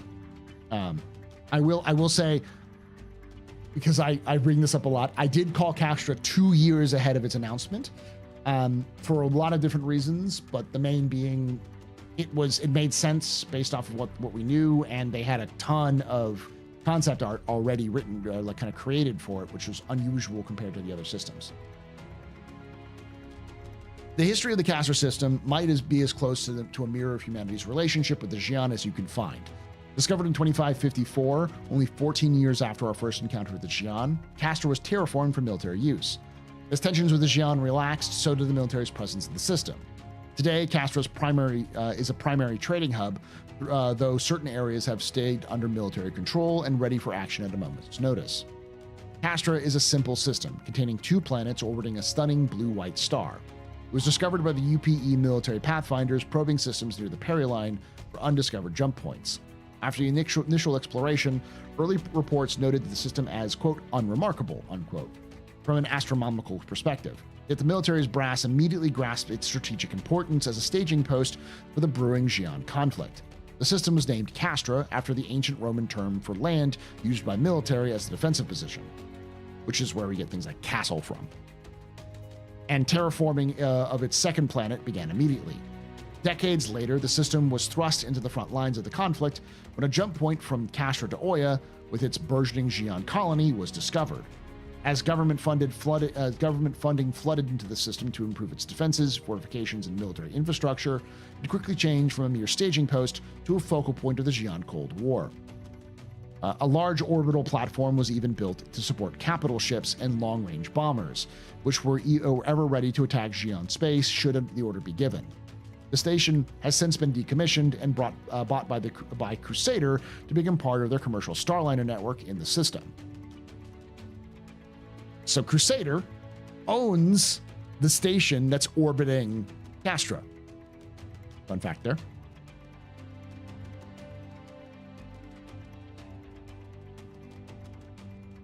Uh, 2789. The UEE reduced their military footprint in Castra. After 2 centuries of strict control, the public was permitted to move into the system. The decision was, and still is for some, a controversial one. A hawkish minority of military bureaucrats and political elites believe the system best serves the empire as a dedicated and solitary military outpost. Upon Castro's conversion, businesses arrived in droves to take advantage of the system's exceptional infrastructure and affordable real estate.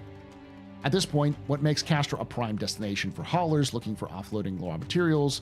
At this point, that makes Castro a prime destination for haulers looking to offload raw materials and leave with goods. Recently, Castro's government has pushed to increase its tourism in the system in an attempt to diversify their industries. Castro 1.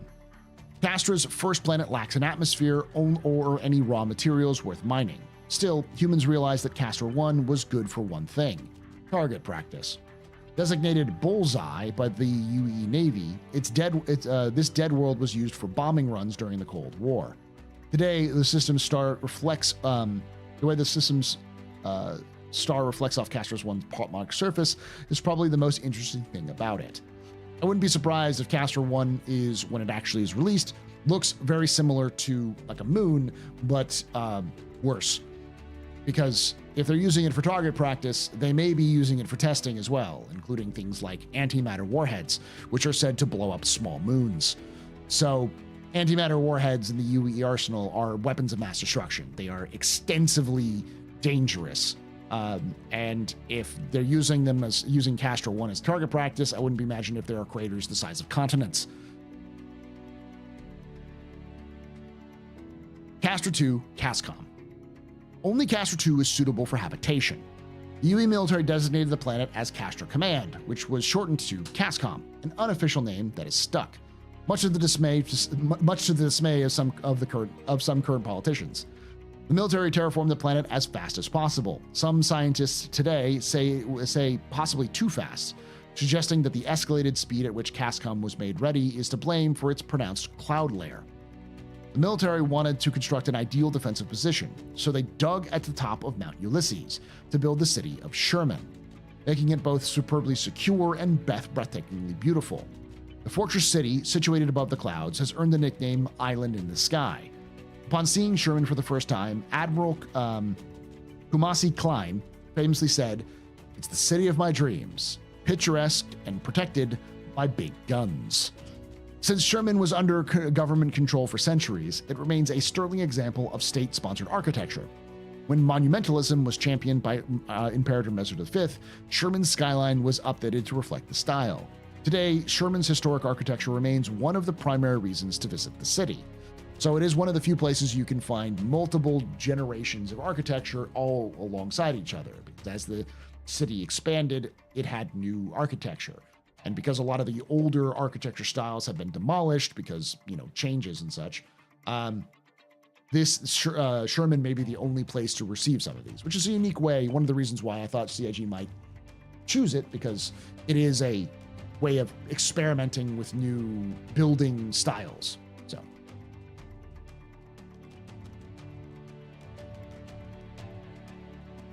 ever since the military opened the system to citizens and civilians, Sherman has searched to define its own cultural identity.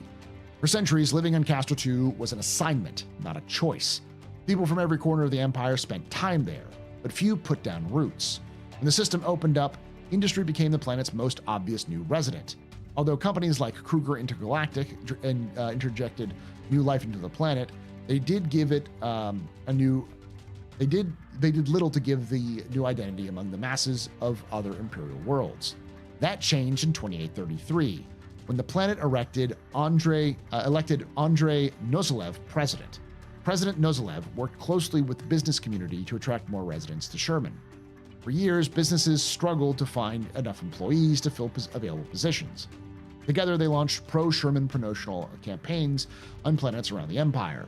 One of those campaigns resurrected the Island in the Sky motif and featured the iconic image of the mountaintop city sitting above the cloud cover, sparkling from the light from the light pollution of cities below. For the first time, the Empire saw Sherman as more than a military outpost or industrial park.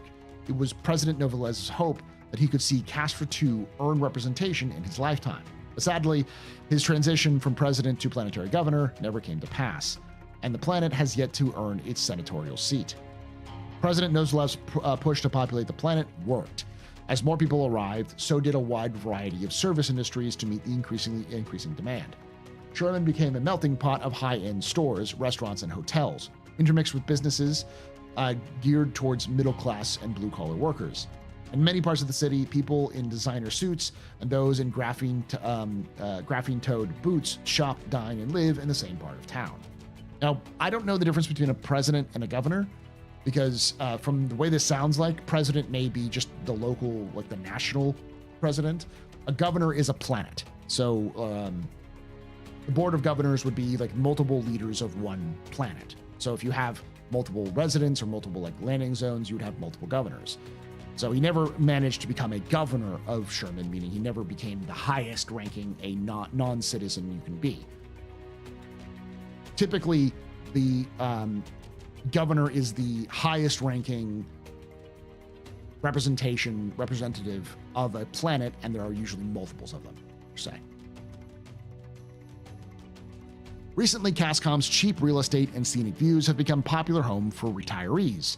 In an effort to attract a younger crowd, Sherman has promoted its beautiful mountaintop location as the Verse's premier extreme sports destination. For a while, paragliding above the clouds was extremely popular, until numerous amateur paragliders landed on military installations and forced the city to impose a ban on the practice. Even if paragliding has been prohibited around Mount Ulysses, there's more than enough awe and adventure awaiting anyone who visits Castra too. The Xi'an conflict, when it does occur, a note I say when, not if, will ultimately be determined by our strength in one system alone, Castra. I implore all of you to appropriate funds swiftly and accordingly. Admiral Connolly Reeves, excerpt from speech given in High Command in 2716. The strength of the lines and unforgiving audacity of the edifices as it pierces the firmament leaves no doubt to what the intent of the structure was, nor any room to debate that the establishment of Sherman embodied the spirit of the eras as much as it helped define it. Reggie Chabot, Brick by Brick, 2880. Let's look at the observist, so we can look at Sherman itself. Castra is on the edge of representation. Sherman specifically, or Cascom specifically, Sherman is the largest city there. We've already seen it, the white box version of it at CitizenCon, so we know the beauty of it. the song for it was brilliant. So it has a lot of value to it. Another company that actually calls it home, other than Kruger Intergalactic, is Clark Defense Systems. Clark Defense Systems, the company that makes a lot of the armor in Star Citizen, is also headquartered out of Sherman. So. All right, greetings, traveler. There are millions of sights to see in the universe, and the team at the Observist is here to make sure you get the best traveling experience possible. For those who are wondering about where I get a lot of my information, these are the sorts of things you will see. Spectrum dispatches, which are sort of excerpts from written materials in the verse, or transcripts of broadcasted shows. In the system of Castra, has been vital to the UEE, but not in many of the normal ways. When the UPE military pathfinders discovered the system in 2544, they found a pair of planets circling a large blue-white star. It was described as unremarkable in its initial assessment. Regardless, the UPE began the process to process the second planet to act as a training facility and backup resource cache for the Hadrian system. Then, the point system along what would become known as the Peri Line that borders the Xi'an Empire. To mirror these military designs for the planet, the system was called Castra, using the ancient Roman name for land designated specifically for military use. Castra II. When Castra II was finally terraformed, Ivar Messer had already ascended to the newly created position of Prime Citizen. He wasted no time in allocating resources to build up Castra II as a source of reinforcements for the military at Hadrian, as well as a staging area for an invasion into Xi'an territory should the opportunity ever present itself. Once the jump point to Oya's system was discovered near the end of the 26th century, Castra ceased being a secondary base and was now on the front line. Long-range bombers would circle the jump point towards Oya, waiting for a signal to push into Xi'an territory and blast their targets. The Imperator whipped his fear of attack up to cut off civilian traffic into Castra entirely. When the measures fell, military tensions turned to diplomatic relations. Oya became part of the Empire when the Peri Line was divided into transitional systems. Very quickly, the military on Castra discovered that they weren't on the front lines anymore. In 2789, the military scaled back their presence to reopen the system for civilians, even repurposing the most of the military structures for public use. Introducing Sherman. Built atop Ulysses Peak, Sherman served as the primary launch point for heavy bombers that would maintain a constant vigil near jump points into Xi'an territory. Majority of these bases now have been demilitarized for civilian use, transforming the Navy's landing pads and mechanic bays into primary landing zone for traffic entering and leaving the planet. Depending on the time of year, you may see what appears to be a landscape of clouds surrounding the surface of the planet, poking through the canopy will be Sherman, a virtual island in the sky.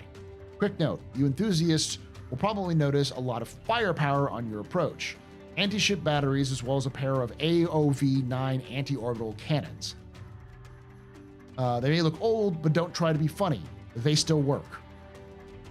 We haven't seen the AOV-9s. We've seen the anti-ship batteries, those huge ones that are the size of like a Polaris, the guns. But I hope they actually build the AOV-9s, just two. Because I'm imagining gigantic guns from like The Empire Strikes Back, the ground orbital cannons, those huge ones. And I also want them to be called Fuck Around and Find Out. The military sold off the landing zone. It changed hands several times over the years until it became a parking lot franchise owned by Rhesus Thorne. He also handles the site's minimal ship repairs. As one of Sherman's new planet primary functions is quick stopover point for travelers, they cluster a lot of their stores near the parking lot, allowing pilots to quickly hit up the local TDD office, as well as familiar names like Fuel Pump, Hardpoint Guys, Apocalypse Arms, and Element Authority, and be on their way. There's a lot more to Sherman than that. Walking among the unmistakable humanistic military prefabs of the 27th century, you can't help but feel a sense of history. Small reminders of the men and women who served here can be found throughout the zone, but none more prominent than the Edge of Oblivion. The Edge is a small pub filled with actual memorabilia from the era, offering patrons a brief glimpse into the daily lives of the bomber pilots who ran those dangerous missions. Before you leave, you should go to the Outlook. During the day, if the weather's right, you will find a tumultuous sea of clouds stretching as far as the eye can see. At night, you can see the glow from distant cities seeping through the clouds, creating a diffused pool of light. It's one of the most magnificent sights to behold on a planet whose history is steeped in fear and aggression. But don't just take my word for it. It's really something you need to observe for yourself. Right.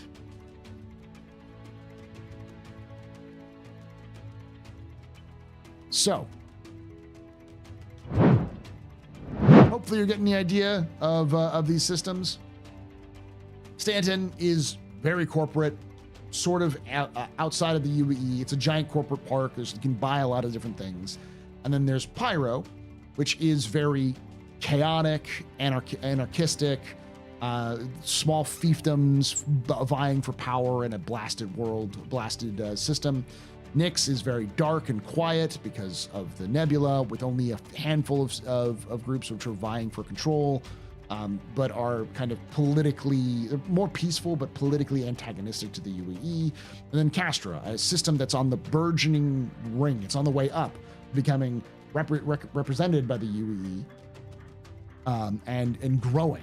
It is a growing system with lots of potential, with a lot of history built into its military background.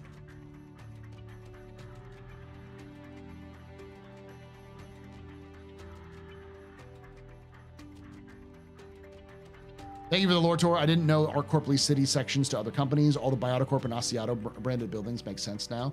There's a couple of companies that I remember there's at least one other company I saw that was like, oh, their headquarters is Area 18. Interesting. I haven't seen them there. Hopefully they put them in there, but yeah.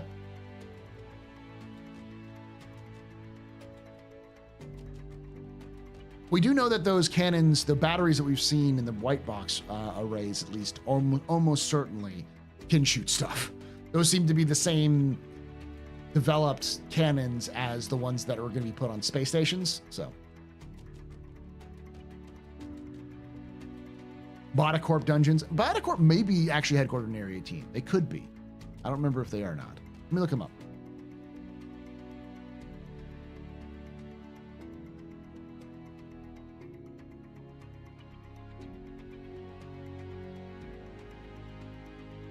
No, they're in Redder.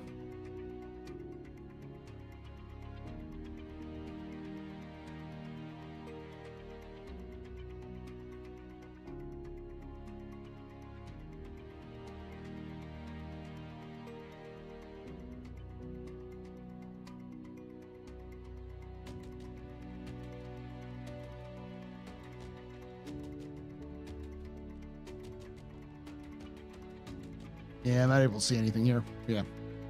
Yep. All right, let's do Terra.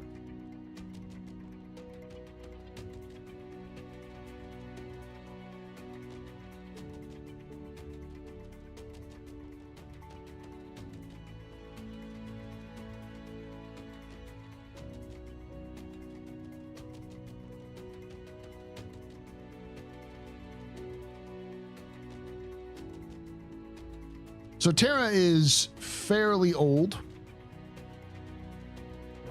Discovered in 2516, the Terra system is a planetary system in the United Empire of Earth made up of one mesoplanet, one terrestrial planet, two super-Earths, and one G-type star named Terra Nova.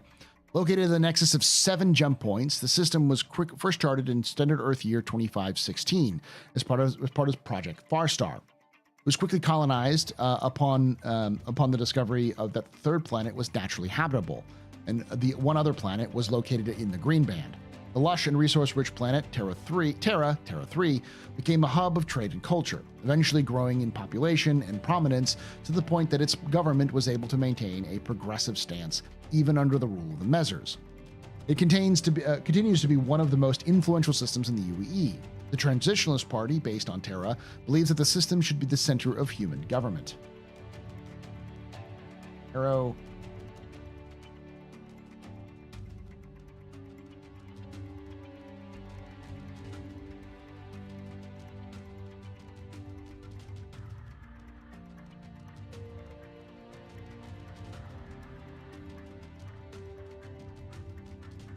So it's important to note that Terra, when it was discovered, was a huge deal because it was the first planet that was extensively Earth-like. And it wasn't just Earth-like, it's a super Earth, and we'll go over that in a moment. But it had its own flora, fauna, it had an Earth-like environment, and there's even evidence that at one point, a civilization did exist on Terra that disappeared. There are remnants, which the locals jokingly call the Atlanteans, of stone structures which are all over the planet. One, especially, they're called steels or stels. I never know how to pronounce those. Which are basically like giant rocks with like carvings inside of them have been discovered. And one of those most famous ones is on the fields of Kazi, which is where the Kazi Grazer comes from. And Kazi is also the home of the two brothers who had found Asperia. So, Stel.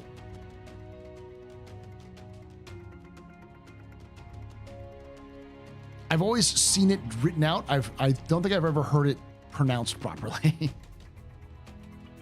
Like the Necron markers on Cadia. Yeah.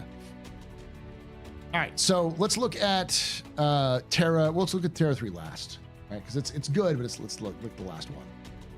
Arrow, Terra 1.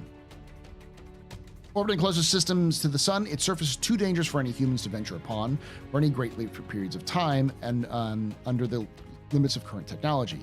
Many attempts have been made for corporations and private individuals to establish profitable mining operations on Arrow, but none have succeeded. It's very hot. Petram is captured carboniferous asteroid, one of 2 natural satellites of Arrow.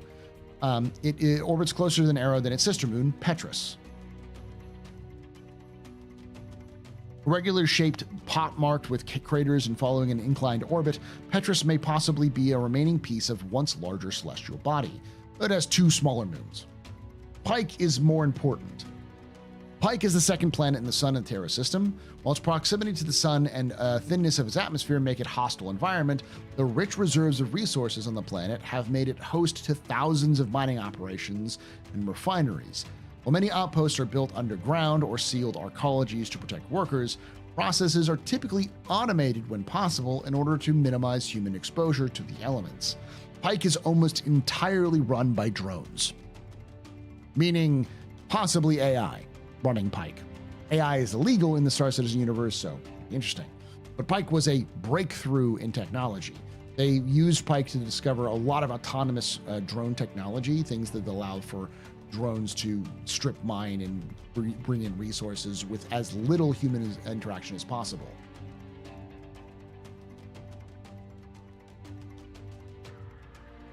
It changes from airless to having a thin atmosphere. Makes sense.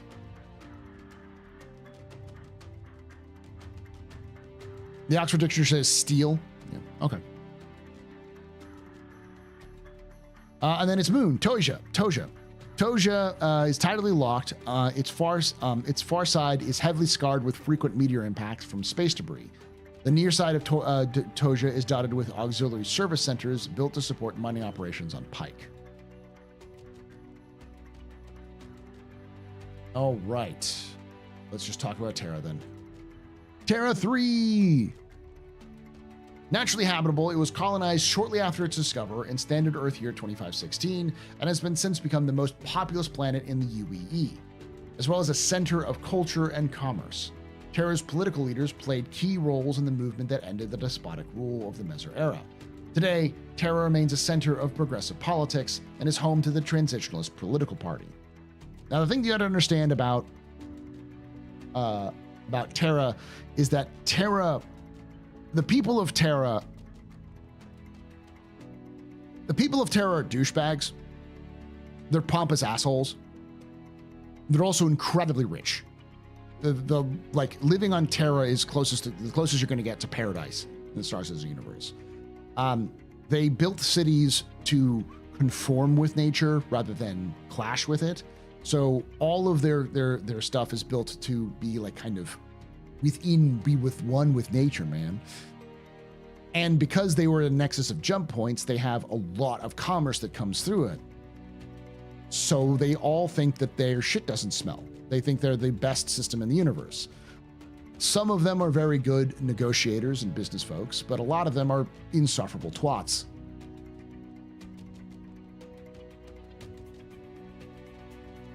The problem is, and the things that makes them even more insufferable, is they're probably right.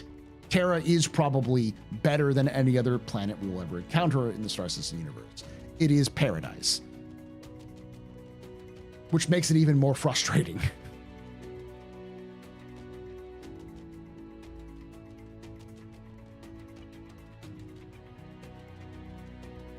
I know there are a couple of places we need to note. There's Prime, New Austin, and Quasi. They don't have Nova Kiev here, but that is another one. Prime is the capital city of Terra. It's considered a cultural and economic center of the UEE. Utilizing extensive urban planning, it has been designed to strike a harmonious balance between nature and the city. Since the fall of the Meser government in 2792, there's been a vocal contingent of the populace vying to make Prime the new capital of the UEE.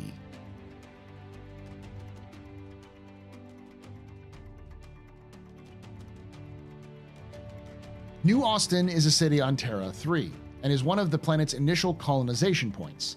While a city of industry, the factories of New Austin are constructed to protect the natural beauty that surrounds it by blending into the environment as seamlessly as possible. Businesses such as Origin Jump Works maintain headquarters there, taking advantage of the lower cost of real estate compared to that of Terra's capital city, Prime. Its most famous landmark is the Old Hall, a former United Resource Workers meeting area that is situated in the city center. So with Austin being a city where CIG has a headquarters, New Austin is just New Austin. And there's no doubt is why it's located on Terra. But New Austin is sort of it's also known as Origin Town. It's where Origin Jump Works left. When they left Earth, they went to New Austin. The other thing to understand is that There's another city which isn't on here, known as Nova Kiev, which is the headquarters of Anvil Aerospace. We don't know a lot about it, other than it's the headquarters of Anvil Aerospace, and it's where J. Harris Arnold was born and raised. But that's about it. Question, what do you think the next group of planets? I was thinking of the group would allow for high security connection from Stanton to Castra with a few extra. Now I'm not sure, so sure.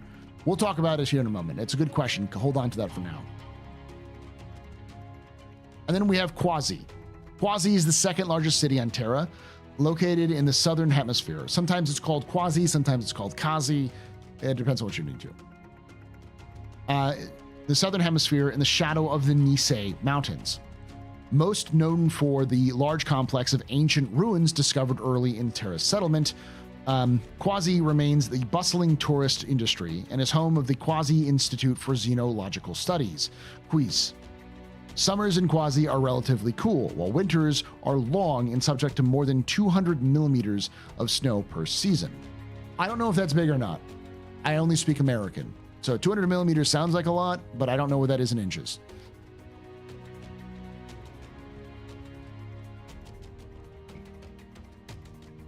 Fun fact, Terra actually means earth in Portuguese. Terra actually means earth in Latin too, which is where it came from.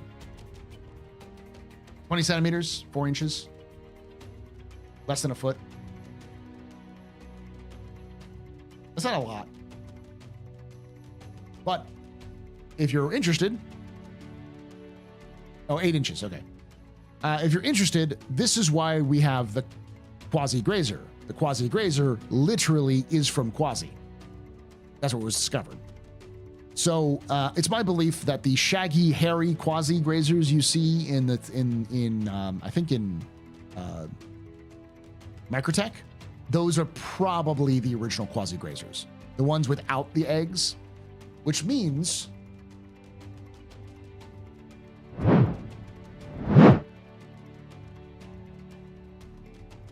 we genetically created those freaking egg clutches. We made that.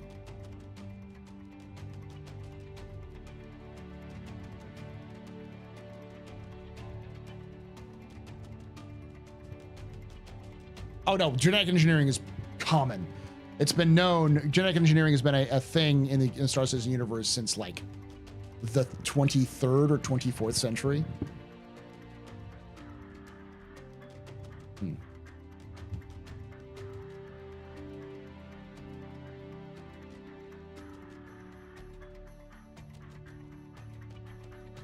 We made egg nipples, yes.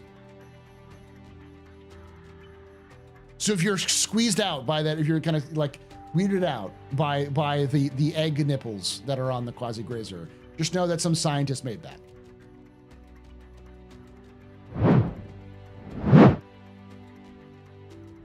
All right. Eta. Eta is the only natural satellite of Terra.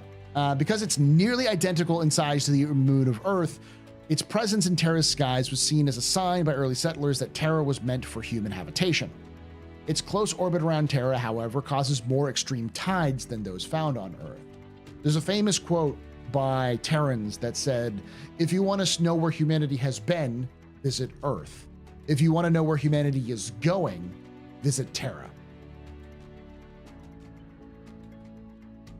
They really believe in, like, it's almost like a manifest destiny belief that Terra is the future. Henge Cluster, Terra Cluster Alpha. The Henge Cluster is an asteroid field located between the 3rd and 4th planets from the Sun in the Terra system. High in metallic asteroids, much of the cluster has already been claimed by various mining corporations. While independent mining is allowed, the high density of claims in the area has resulted in heavy regulations.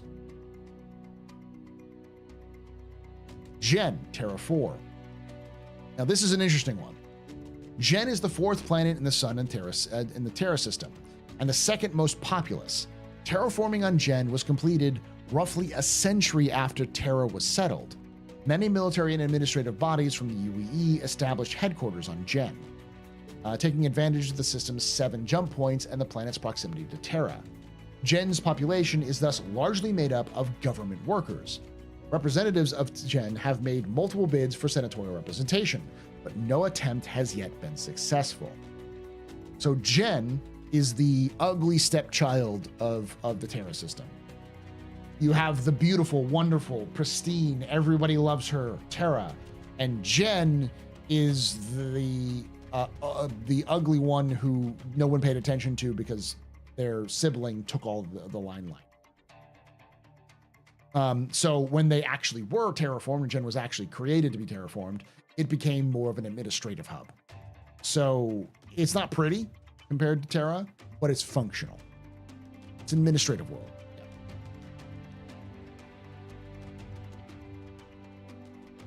Feel free, Nerve-wreck. You should be able to. I'm Jen. All right. And then lastly, we have the Marisol Belt. It's an asteroid belt. It circles the sun beyond the orbit of Gen. Although it has been actively mined for centuries, it remains rich in basic materials such as iron and carbon compounds.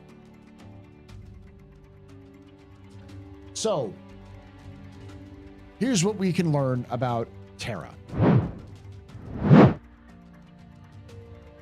Terra is the main starting point for the Star Citizen universe. When 1.0 comes out, it almost certainly will be the main starting point for the story. And we know that Terra is the primary location where one of the primary actors in the main story of Star Citizen, which is going to be between Earth and Terra. Earth's old, established nature versus the new up-and-coming economic powerhouse that is Terra.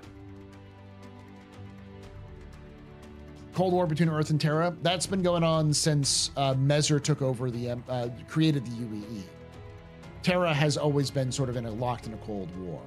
And the Transitionalist Party itself sole job is to turn Terra into the capital of the Empire, and then in the process completely reform the Empire into a democratic republic. Much more democratic republic than it is now. Abolish the citizenship system. They want a progressive, multicultural, multi-species empire. And the people who want to stay with the old ways are called the Centralists, who want to keep Earth as the center. That they're more old money. They're more humanity first. Very like Mezer adjacent, anti-Xeno, that sort of thing. And the in-between, we have what are known as Universalists. They want somewhere in between. They don't necessarily want to move the capital. They're not against the idea, but they don't want to move the capital. They want to have some reform of the system. They want to improve the life of the average person, but they also want that system, that reform to come from them. They want the government to be the one in charge of the reform. Whereas centralists want to give more power back to the corporations, and the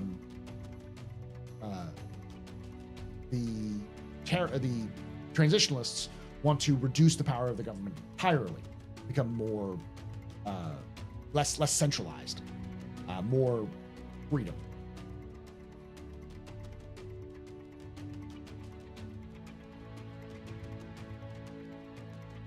Key point: shoot centralists. The other two you only shoot if they start into their terrible politics. Neither side seems particularly appetizing. None of them are going to be very good. The point of Star Citizen universe is to be shades of gray. So there is really no right or wrong answer. There is no good or bad faction in the Star Citizen universe. The centralists have a point. Most of the aliens in Star Citizen universe, to some degree, want to absolutely murder humanity, except for the Banu. Banu love you, but they're different. The Devaran are definitely a threat. If they become resurgent, they've already managed to beat the shit out of humanity twice, which we barely won both times. If they were able to get their shit together and actually start another conflict, humanity would probably get its ass kicked. The Vanduul have been kicking humanity's ass for like 300 years. We've barely been able to defeat them. The Xi'an are so beyond our capability and technology that we couldn't stop them if they wanted to. And on top of that, they've been actively, slowly creeping influences through the Xi'an way, because they're very clandestine, and plans within plans, centuries-long plans in place to clandestinely influence humanity. They're not wrong. The Xenos do want to fuck over humanity. The problem is that the Xi'an are doing that because they're afraid of us. They don't want to have another conflict on their hands because they're already fighting another war with another species that has kicked their ass. The Tavaran are sort of themselves very at odds. There are factions of the Tavaran which are very anti-human, anti-UE, but others want to join the UE, adapt to the UE, and become an outsized influence in the UE by getting citizenship and then becoming a huge voting bloc, which will ensure that the Tavaran are taken care of, but also assimilated into them. And the Vanduul are just the Vanduul. Like there's no ifs, ands, and buts. You gotta kill the Vanduul.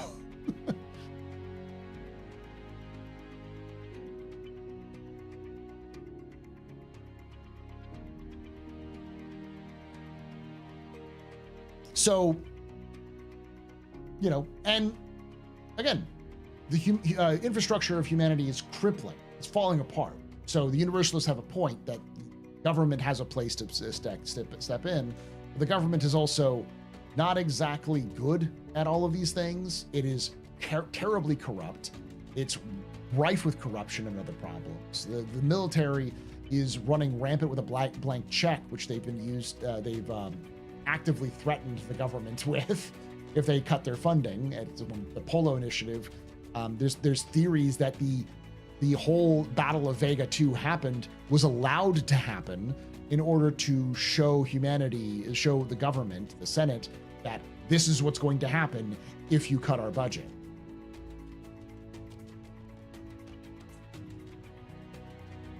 But on the other hand, you've got companies like Hurston, whom the centralists want to just shovel money at, or just give them infinite power, in which they will fuck everyone over.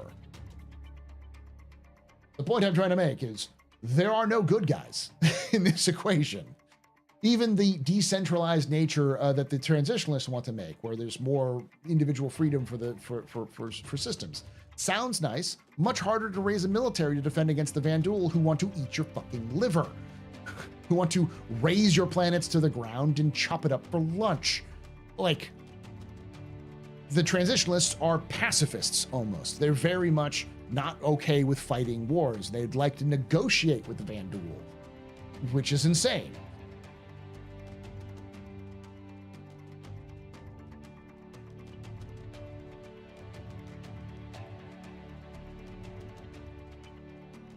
So how did the Xi'an broker peace with the Vanduul?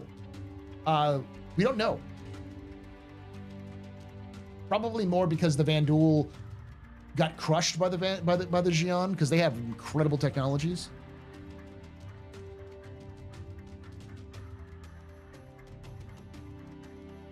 Question: do you think there will be a next group of planets? I was thinking the next group would allow for high security connection from Stanton to Castro with a few extra. Now I'm not sure. I'm almost certain that Magnus is going to be among that group. Magnus, Tohill, Hadrian. Those are the three that I can top of my head.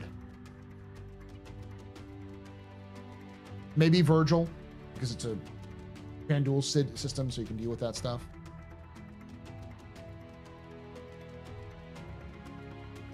I couldn't tell you any of the other ones, though.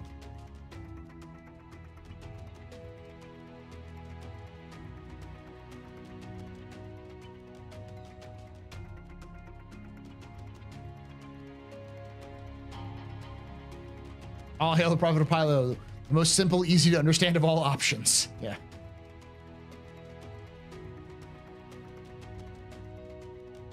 Person to Earth is what comes after Super Earth from Helldivers. Question: what do you think the next? Oh yeah, I already answered that one. So yeah, those are the first 5 systems. Please really ask questions. I'll hang out for a little bit longer and then call it a night. A little lot less.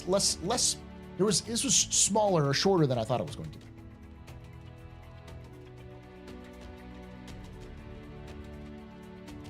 I wonder how soon they'll get Earth in the story arc. Good question. It's definitely a major plot point they want to bring up, though, so.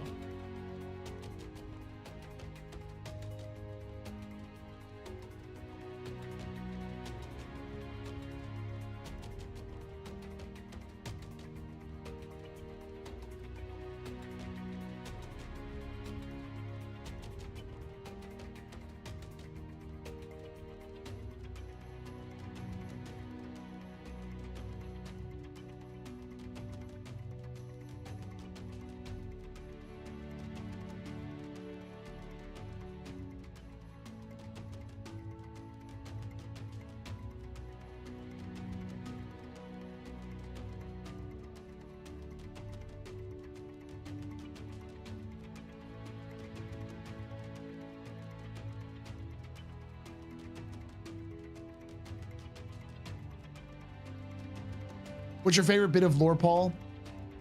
My favorite bit of lore, it jumps back and forth, but probably currently it's the story about the people of Selene.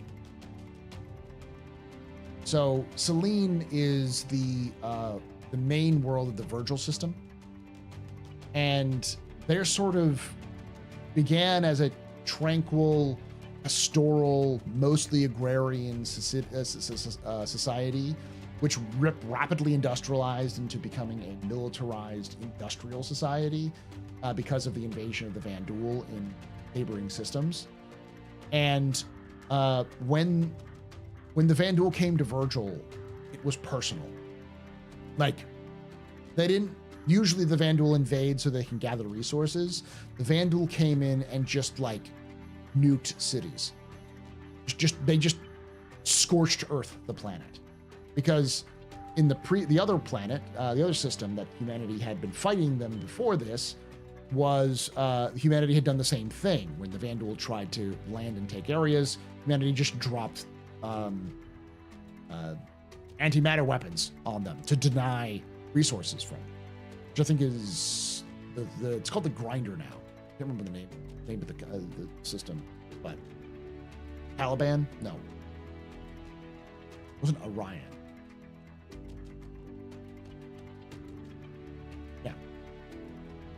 Not Tyrannus. So, I was wondering if so the survivors of Virgil barely hung on. They fled, and when they fled, they went to Vega, and there they got personal. The survivors and the descendants of Selene, they took the loss of Virgil incredibly personally. They did not let their descendants forget that they had a pastoral, perfect world that the Vanduul took from them. And that generational hate, that absolute genocidal rage that burns within the people who are from, the descendants of the people from Virgil, the children of Selene is what I call them, is impossibly strong. It's heavily implied that the Titan suits, the militarized versions of the ATLS that we have now, were built specifically by these descendants to create a mechanical Vanduul, to fight the Vanduul. They created the Virgil LTD, the company dedicated to making arms and weapons for it.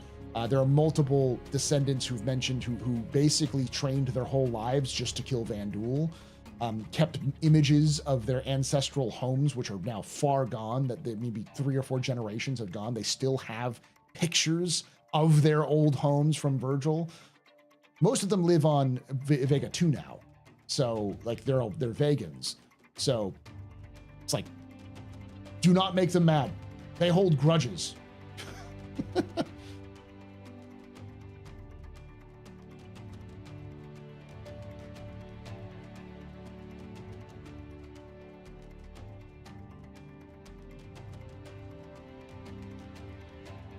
Wrong Virgil, they're dead frag.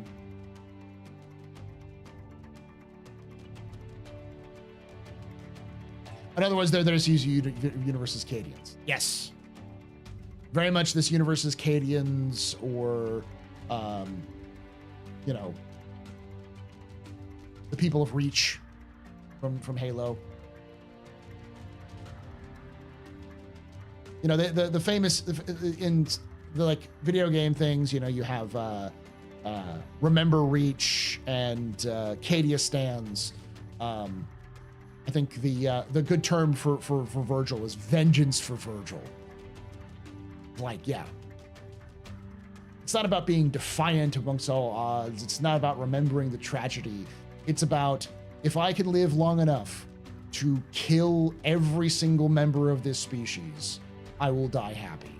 They are quietly violent in their beliefs. The planet broke before the Virgins did. Question. We do know that the Vanduul are comprised of a series of different clans. True. Would it be possible for the UE to make peace with one of them? And if so, what would the ramifications be? RE to the survivors of Virgil. The Banu have, and we know that several of them do have peace with the Jian. I'd imagine that peace wouldn't last very long if there is any groups of people people who, like the survivors of Virgil, would have a word of it. They'd probably break that peace by using that as an excuse to smuggle an antimatter bomb on board the kingship to blow it up. But we'll see. I don't think humans are very capable of forgiving the Vanduul. Not after almost 3 centuries of war.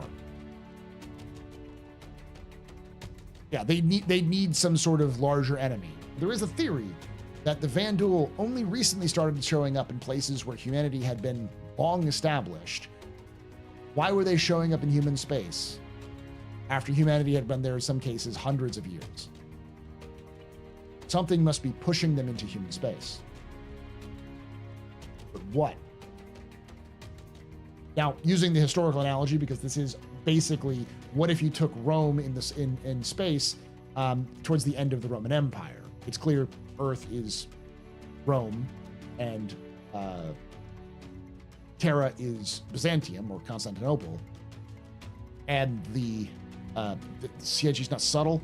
The Vanduul are the Vandals, the Visigoths, the Vanduuls, those sorts of steppe tribes that were pushed out of the near steppe by the Huns. So it's heavily implied that there is a species pushing the Vanduul out who would be analogous to the Huns.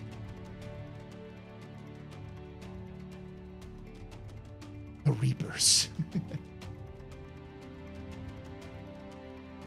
Given that Vandals are scavengers of technology, do we know where they got all their plasma weapon tech from, or did they develop it themselves? Almost certainly they got it from somewhere else. We stole regeneration tech from the Vanduul. Regen tech, the Ibrahim sphere, is actually reverse engineered from Vanduul tech. Now, it's always important to note that regen is actually 2 technologies. It's regen, it's the imprint from the Ibrahim sphere, and the second is the regen gel created by Bioticorp. So without both of those existing, you can't regen somebody. But you can keep their patterns for some reason. So I wouldn't be surprised if a lot of that technology they got from conquering other worlds and then adapting those worlds, possibly genociding other technologically advanced worlds, or simply stealing it from other races. An idea if the Vanduul have limited or unlimited regen? We don't know. Probably gonna be one of the mysteries that lingers there.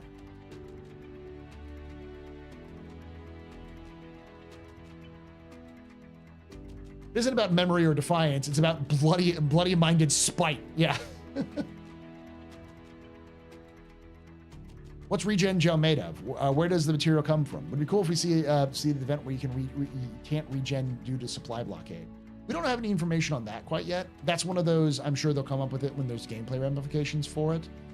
The important thing to remember is that means that there will be a resource that you have to use in your medical beds to regen. You'll have to use up that gel, which is probably the thing that made that CIG push towards the tier 3, tier 2, and tier 1 beds all being able to regen, is because there's going to be a limit for how much drugs or medicine or other supplies you can put into each of these beds. Tier 1 being probably having the largest reservoir or the more efficient use of these materials compared to tier 2 and tier 3.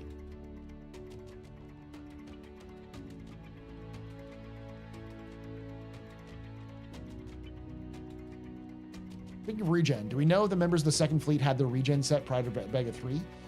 So regen wasn't discovered until 2948. So unfortunately, the Battle of Vega 2 took place before regen was a thing.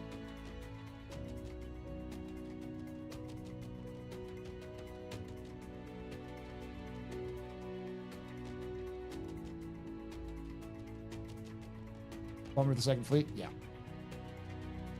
Explain in one word for your experience in playing 4.0. Optimization.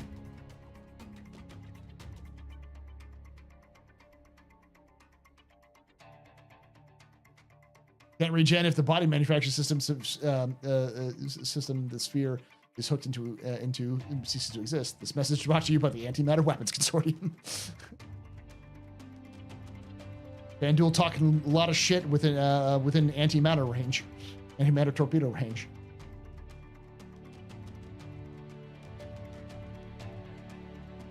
Get out of Pete.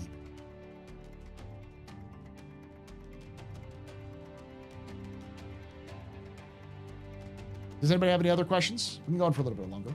Are UE Marines just ground shipborne forces, or do they have pilots and space forces as well? They have their own fleets, and they do have their own pilots. But they do also, or they're also on board Navy ships, and of course, ground bases. The Marines, the UE Marines are a branch of the UE military, not a core. They serve the similar functions to modern day Marines, say like the US or Royal Marines, but they also kind of function as sort of special forces and a sort of jack of all trades. They're the smallest branch, or the smallest branch of the military, but they are the most highly decorated and highly trained. So while there are Marine fleets, there's not an extensive amount of. It's probably only a handful, probably crewed by the best of the best Marines there is. In fact, there is one, which has I think the only Bengal carrier controlled by the Marines, which parks over their homeworld to defend it.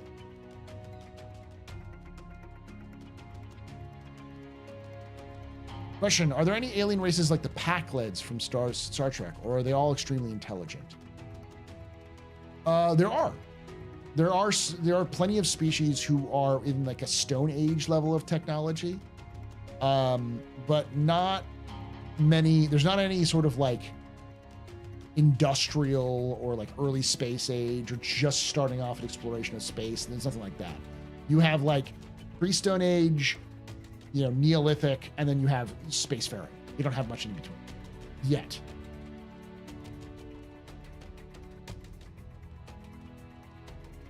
When is the next complete history of Star Citizen? Soon. My editor ran into some professional and personal issues over the holidays. They're not just my editor. They do editing for other companies or other groups as well. But they got caught up with. They overloaded themselves and weren't able to complete their editing for me. But they did say that they're back to it right now and editing it together to get it done. So it should be out soon. Where do you think CIG is going to with the Stanton Pyro conflict as we get closer to 1.0? Definitely a back and forth. I'd expect some incursions from Pyro into Stanton and vice versa. The main conflict is likely going to revolve around Xenothreat. Likely Xenothreat, Ninetales, Crusader, the Frontier Fighters, and the Citizens for Pyro. Those will be probably the biggest intersystems. I believe the Headhunters will probably be mostly focused on just Pyro. They won't give a shit about Stanton. They'll mostly focus on trying to regain Pyro. Same with like the Fire Rats and those sorts of things.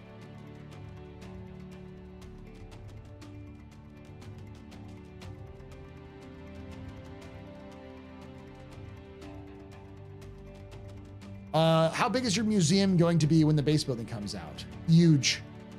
Marines have their own fleets. This is a mishandling the role of Marines. Marines are supposed to be passenger princesses on Navy assets. They still are. But like, for instance, the Stanton has like a squad.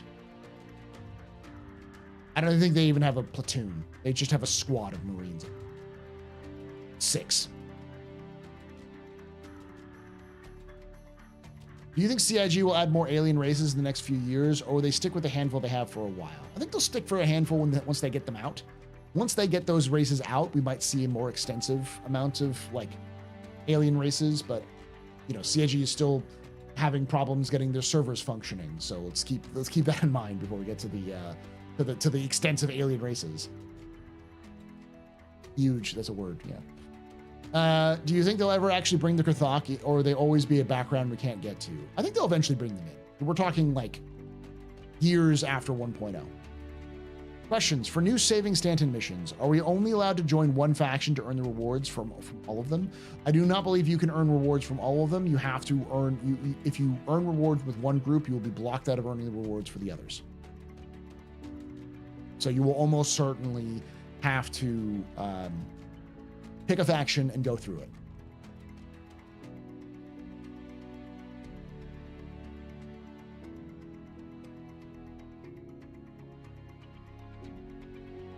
Once you complete one, you can't see the others. Okay. Next time a kingship enters human space, vote for Randy Quaid maneuver. Yes. And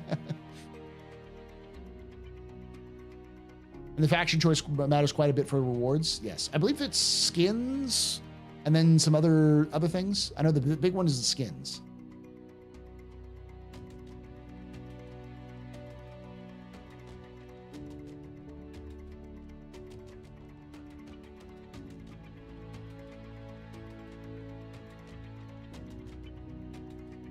More than skins from what I heard?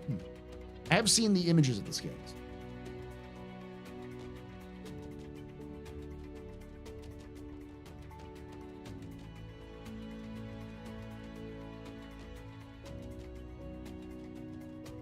Which faction is better? No faction is better, but I personally cannot stand the Citizens for Prosperity, mostly because to me, the Citizens for Prosperity are a Hurston corporate operation.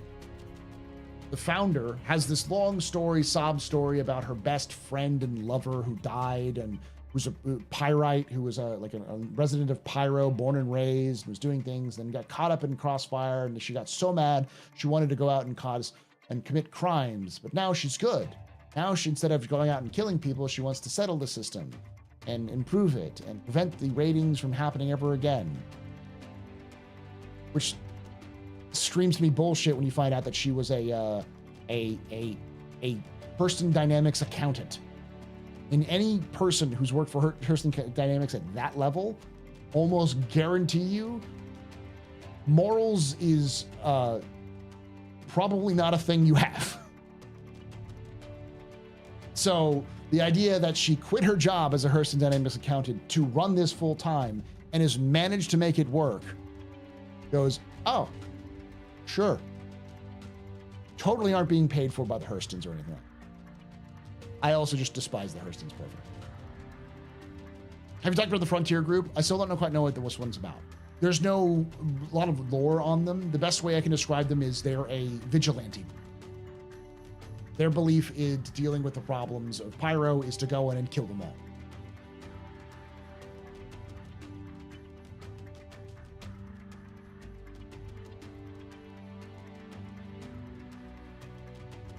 And Hurston weapons are for sale at pyro stations. Neighborhood Watch, I like to call them the Karens for the HOA because they're what it sounds like they're trying to do is create their own sort of colonial outposts to influence and shift the power dynamics of power in Pyro. And they're being funded heavily by private donors.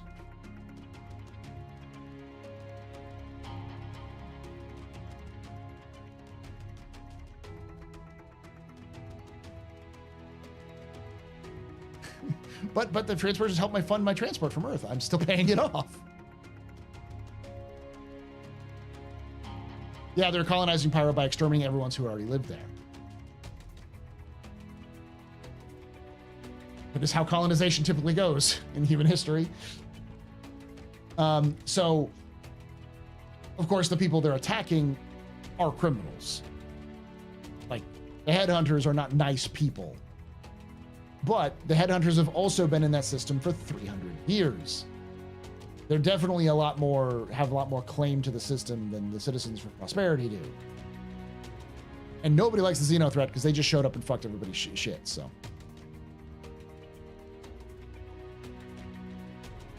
It's not even like a conspiracy theory though, Mason. This is like openly like colonial genocide. That's what they're trying to do.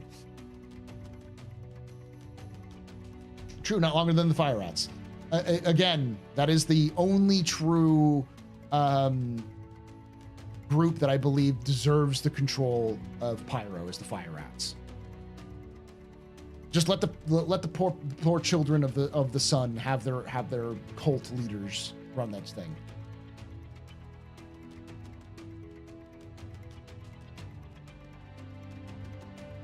I, for one, support the gentrification of Pyro through the philanthropic, if ambiguous, charity of the magnanimous Hurston family. Says Keith Hurston. Says Keith, not Hurston.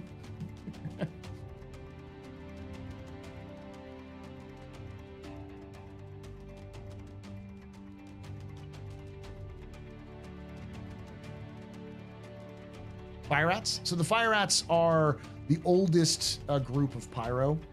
They're descended from a group of pyrotechnic amalgamated employees who were abandoned on Bloom and had to stay in their ramshackle barracks to survive. And when they were starving to death and almost lost everything, a flare caught a transport that was flying nearby that crashed near their settlement and literally saved their lives. So this group began to worship the star as a god. So the Pyro Star is a god to them. And so they sacrifice themselves. They, like, for initiation rituals, they strip naked during a flare and intentionally expose themselves to the solar radiation.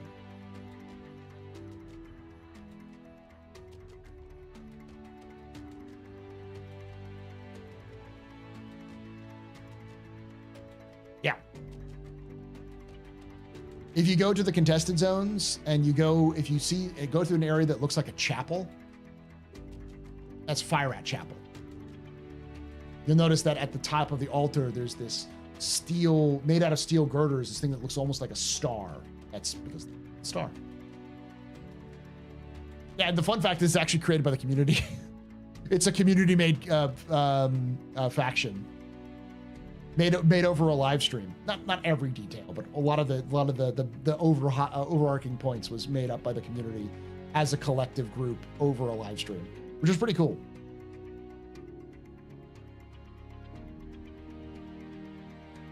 I think it'd be rad if you got like a 0.001% chance of getting whispered at when you're in Caves of Monarchs. I'd love it for it to be an audio or for like a trigger. So if you're in the Caves of Monarchs when a flare is happening, you can hear voices. Because that's when it happens. When the star flares, the caves will whisper at you. But there's no flare in the game yet, so it'd be hard to have a trigger event when there's no trigger.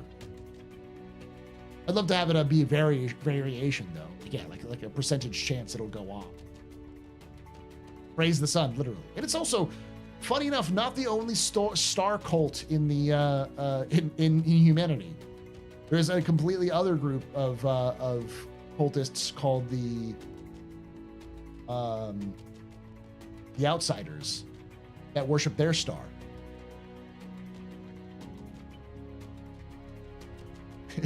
CIG, let's make a gang. Something cyberpunk, maybe? Community. Fools, we're playing Call of Cthulhu now. That was always my belief, is that they thought there'd be some sort of like cyberpunk, maybe some like Viking influences, something interesting. And the Star Citizen community is like, have you heard of Lovecraftian? Lovecraftian demigods? Love reminding you when I play listen to you when I play Star Citizen. Reminds me of Galnet News and Elite. I'd love to see this actually be something like that in Star Citizen, where you have an audio you can play while you're doing stuff. Get a contract when it triggers with some obscure objective. That'd be cool. Yeah. Yeah, the voices might be overlap voices, indistinguishable except for a select few. I mean, all you'd have to do is have Jared go into the booth and have him go 50% off of steaks, or no, Barbara, I do not like that. And then just warp the shit out of the audio. Like overlap and warp it. That's all you need to do. Are there any xenomorph-inspired species they may introduce in the future? Not like explicitly xenomorph, but there are stuff that's similar. There's the whip crab. There's also the Ranta. There's the nightmarish Oni crab, blind Oni crab.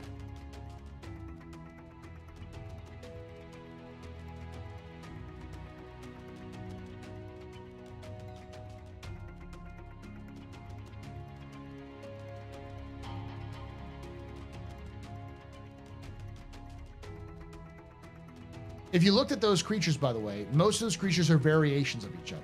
So there's probably going to be like 10 different variations of the Malakar, probably 10 different variations of the whip crab, the copian, and all those sorts of things as well. Blind Oni crab. The blind Oni crab is fun. Let me see if I can pull up a picture of the blind Oni crab so you can get one.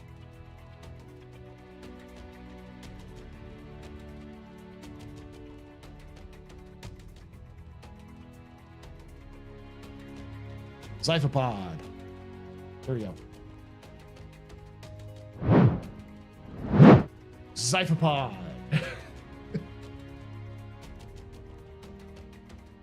You would not like to meet that in a cold winter night.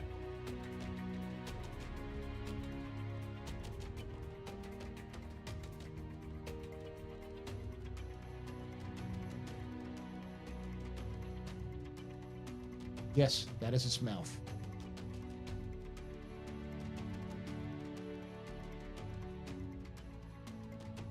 So, fun fact, this is also from the same planet that the Valakar is from. The Zyphopod is actually floating. Its entire body is made up of hydrogen sacs here, and it eats literal garbage. It eats anything and everything. They kind of work in packs. They navigate, I think, through like echolocation. And they are an invasive species that's just all over many systems. In fact, one of the main places that it's heavily infested is Hurston, because Hurston is literally garbage, so they just eat garbage from there.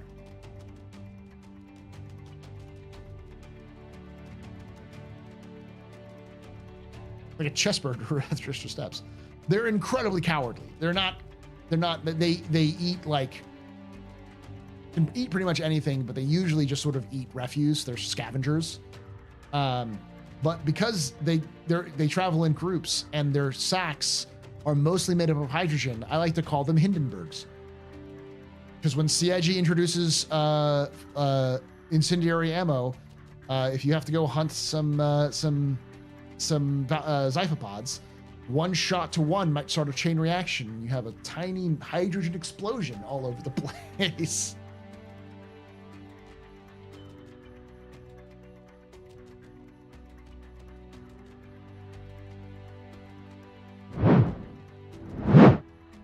Oop, hit the wrong button.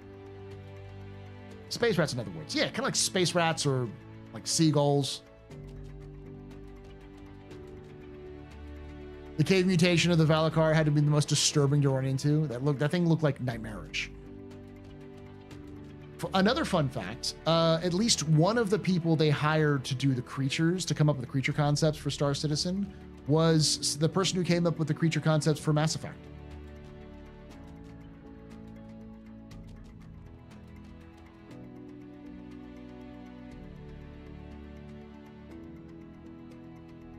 So a lot of those ones you saw, like the stone bug, the blind Oni crab, if you see some similarities to like BioWare creatures, it's because the person who used to work at BioWare making their creatures worked for Star Citizen for a bit. If not, still works for Star Citizen making these creatures.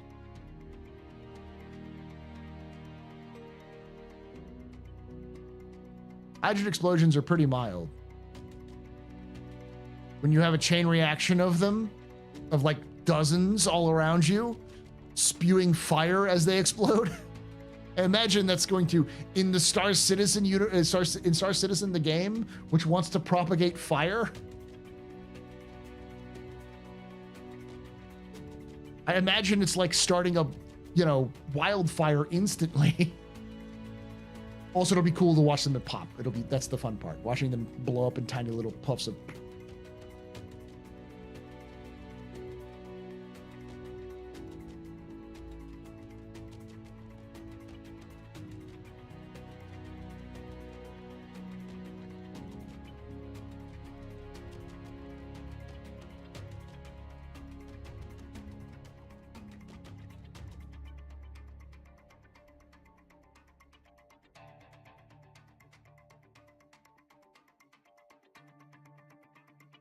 Yeah, I wouldn't know what they would be harvested, the harvestables we get from them.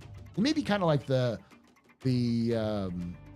rats we have now. I don't think you get any harvestables from the rats.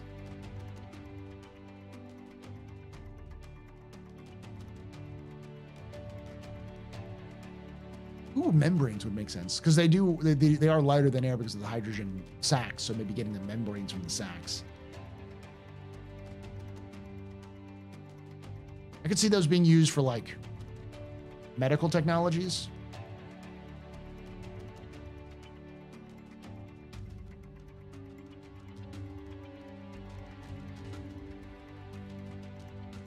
Space freeze from that, unless you can like cook them, because I mean, when you look at pyro stations, you can buy cooked rat. So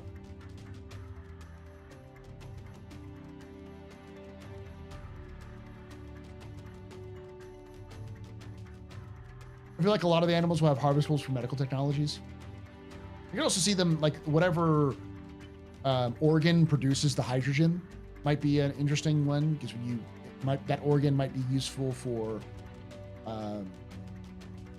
some refining techniques or something like that. Yeah.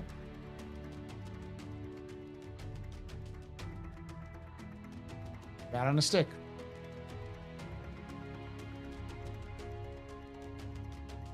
What if blowing them up does cook them?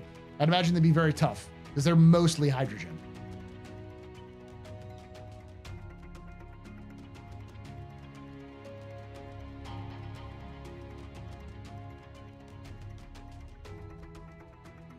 That could also make sense because their teeth they can basically eat anything. So if they can eat like steel, their teeth might be made of some materials that are good for improving the hardness of things. You can see them using as craftable materials, like getting blind Indian crab teeth to use to increase the hardness or the toughness of ship armor or weapon or like armor chest pieces or whatever.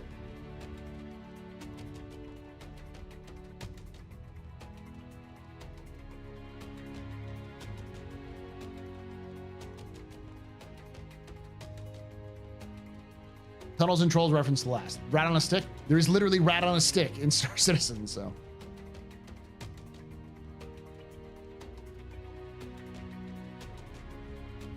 Teeth and enzymes for breaking down anything. Any other questions before I wrap it up? Because I'm going to kind of call it here. We're almost there. As long as they don't drop weapons. A large, violent hydrogen explosion happens with bits of burning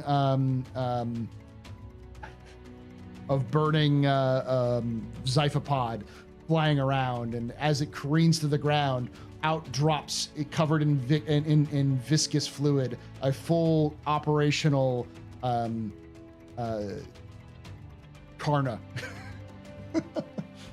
+2 Karna.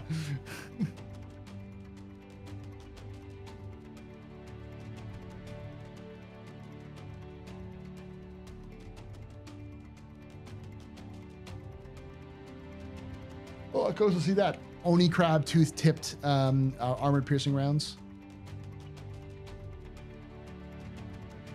They're carbon-based, but they're mostly made up. Most of their body mass and volume is hydrogen. They have a small little bit for their like organs and stuff like that, but the vast majority of what they're made up of is hydrogen sacs, which keep them floating. Similar to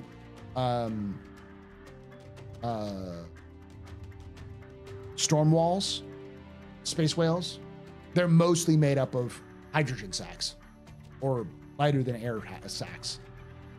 So the vast majority of their body weight is just hydrogen.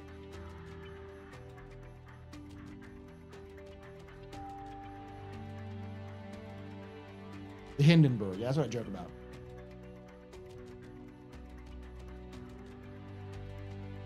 All right, they're balloons, yeah.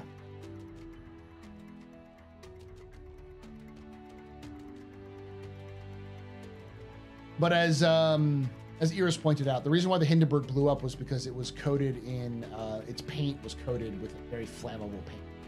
So when the fire started and the hydrogen erupted, it would catch onto the paint, and that's what caused it to blow up. So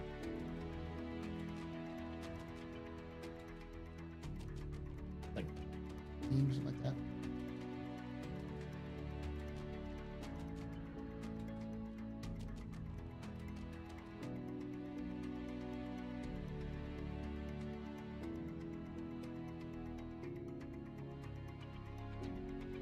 That's the skin. Yeah. This used name for it. I can't remember what it is.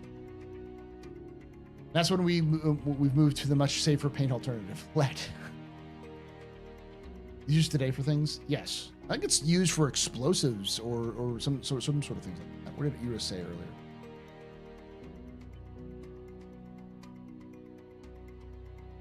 Thermite. It had a thermite-like doping is what it was. It had.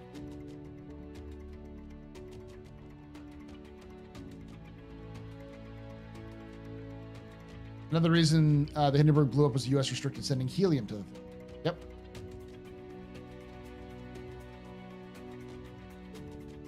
Thermite is used for welding mostly. Okay.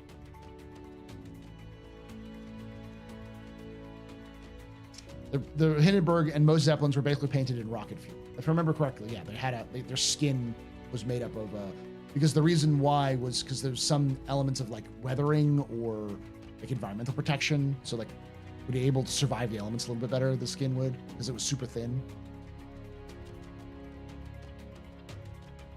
I could be completely wrong on that.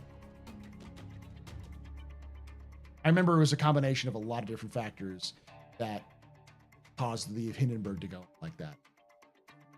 So I mostly call them mini Hindenburgs for fun, but I mean little tiny explosions would be funny.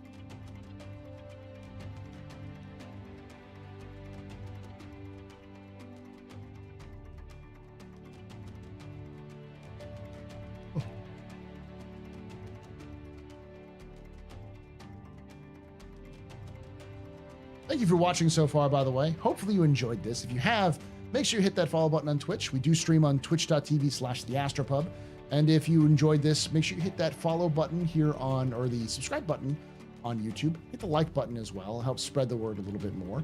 And the bell icon. The more if you like me doing these sorts of live streams once a week, I'll do my best to do more of them. I do like to have a theme to each one of these to make it more cohesive, to go through them. But there's a lot of lore in Star Citizen, so I can at least do 2 hours of pretty much anything in Star Citizen if I need to. We will also be doing the immediate upcoming videos that are going to be coming out are going to be covering the main story of Star Citizen, Terra versus Earth, and sort of some of the other ancillary stories. The complete history of Star Citizen 5, a complete history of the Hurston dynamics, of the Hurstons and Hurston dynamics. And then after that, I'm going to be finally doing my Star Citizen is a Dystopia video, kind of the dystopia of Star Citizen. And then also discuss the food and drink. That's likely going to be the one I'm going to do for my April 1st release, but it'll be available for Patreons well before that. All of these will be available for channel members and Patreons beforehand, with Patreons specifically getting early access to the complete history of Star Citizen lore series well before anybody else, like 2 weeks.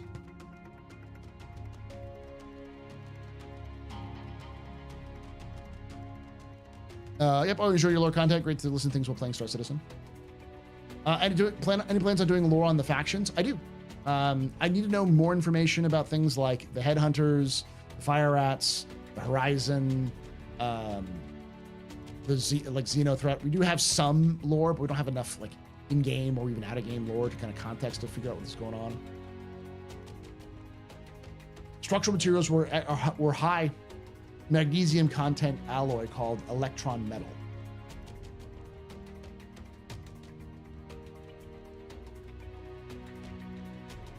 I will say CIG has done a very good job with 4.0. 4.0 has introduced a ton of more immersive things.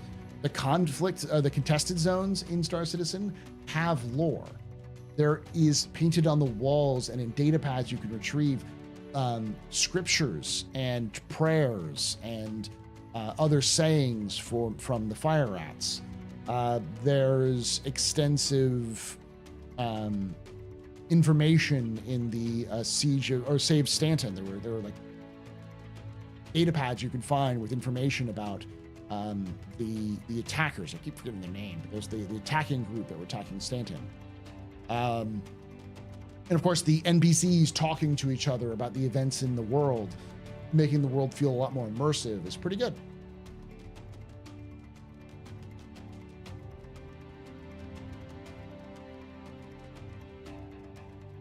One of the best at this stuff. I go to you for all my lore. I tell it very well to my org. I tell it very well. My org learns a lot from you.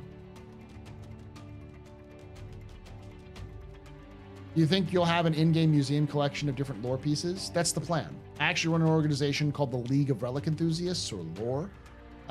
And we go out on regular expeditions weekly to various derelict outposts to clear them out and look through the boxes to see if we can find various relics, which do exist in the game files. Things like Adesian artifacts, metals from various conflicts in human history. They've even brought back precious metal bars, which were UNE metal bars. And they're likely going to be adding more in the future with things like Banu relics and artifacts, Xi'an relics and artifacts, and other sort of fossils and other things like that.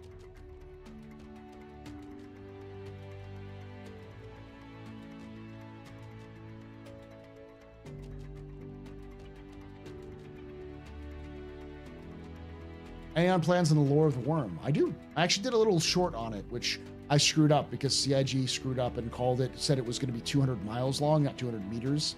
I think they changed that after I did it. I was like, wow, that was originally miles. Like, you sure it's miles? That's insanely big, but okay.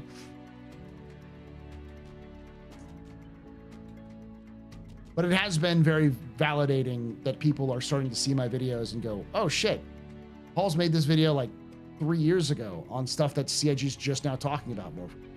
Yeah, CIG's wrote all this down 5 years ago. Wow, very cool. Don't need to find anything.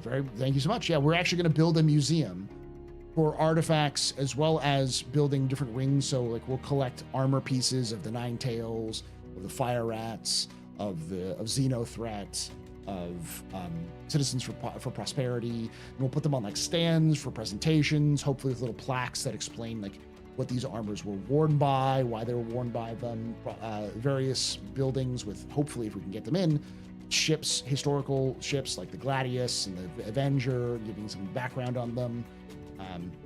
Probably decommissioned, so like ripped out the guns and ripped out the equipment and stuff like that, but leaving them on there so we can have an actual museum of different parts of the history of Earth.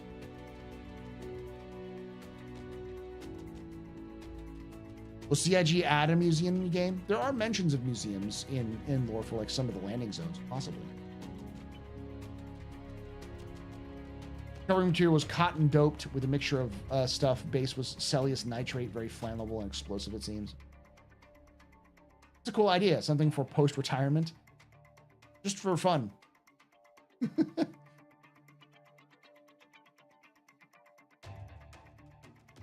Deadly elevator T-posing NPC.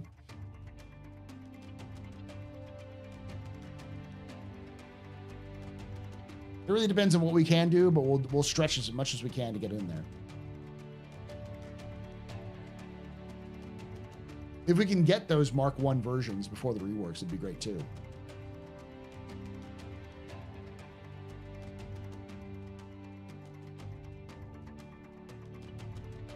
I'd like to steal a piece of the Flysa, which is on Daymar. Put in there. Maybe if I can steal one of the engine nacelles or the cockpit. I don't think they'll ever let us do that. They'll never let us like salvage that because we would steal it and rip it to pieces. But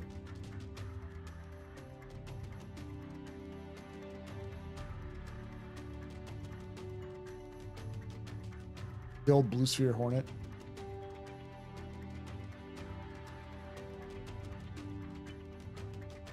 In this exhibit, you'll see the most lethal entity ever encountered in our universe. Please keep your distance. Elevator. I'm a Raiders fan, knowledge, so I always hate my team. They always disappoint me. They always make me hurt.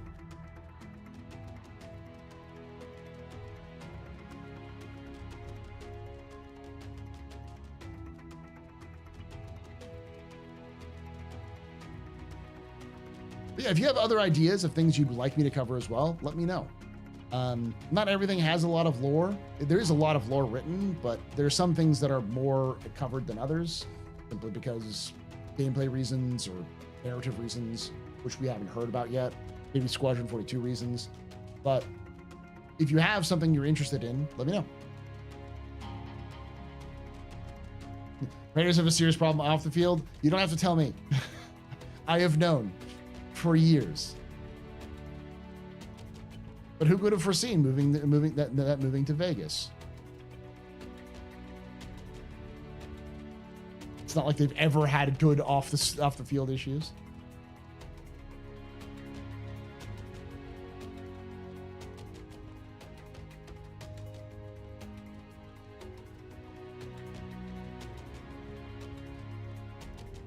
I love more coverage on the MSR and why the ship was made the way it was made. I did a video on the MSR. I'd love to do more videos on the MSR if we got more in-depth stuff, but did I miss the BIS stream yet? Yes, you did. We're talking about the different systems, the first 5 systems of Star Citizen, the lore, some of the factions, how they relate to each other, what their main themes are.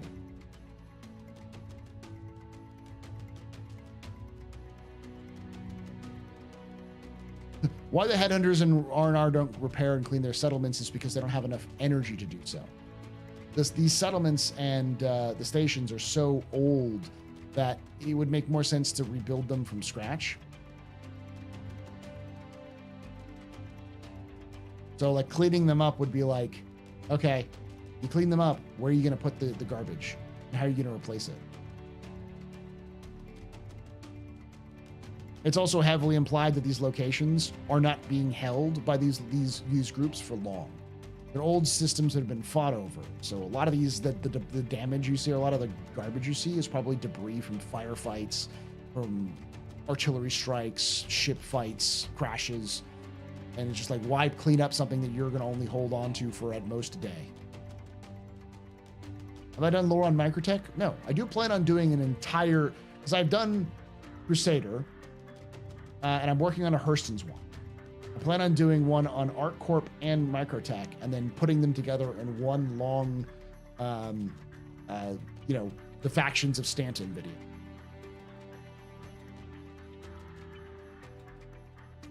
Why can't we fly over the air in Halo? Why have the gateways? You can fly over the air in Halo, but it's big. So like the actual distance it requires you to go above the belt and then around it is extensive. Whereas if you can go to a straight line to a gateway and then just go through the gateway, it's a lot cheaper, a lot faster.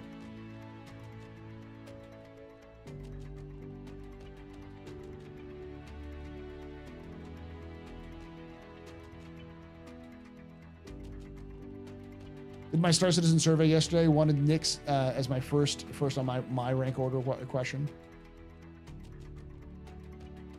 Oh yeah, the survey that they've been asking. Yeah.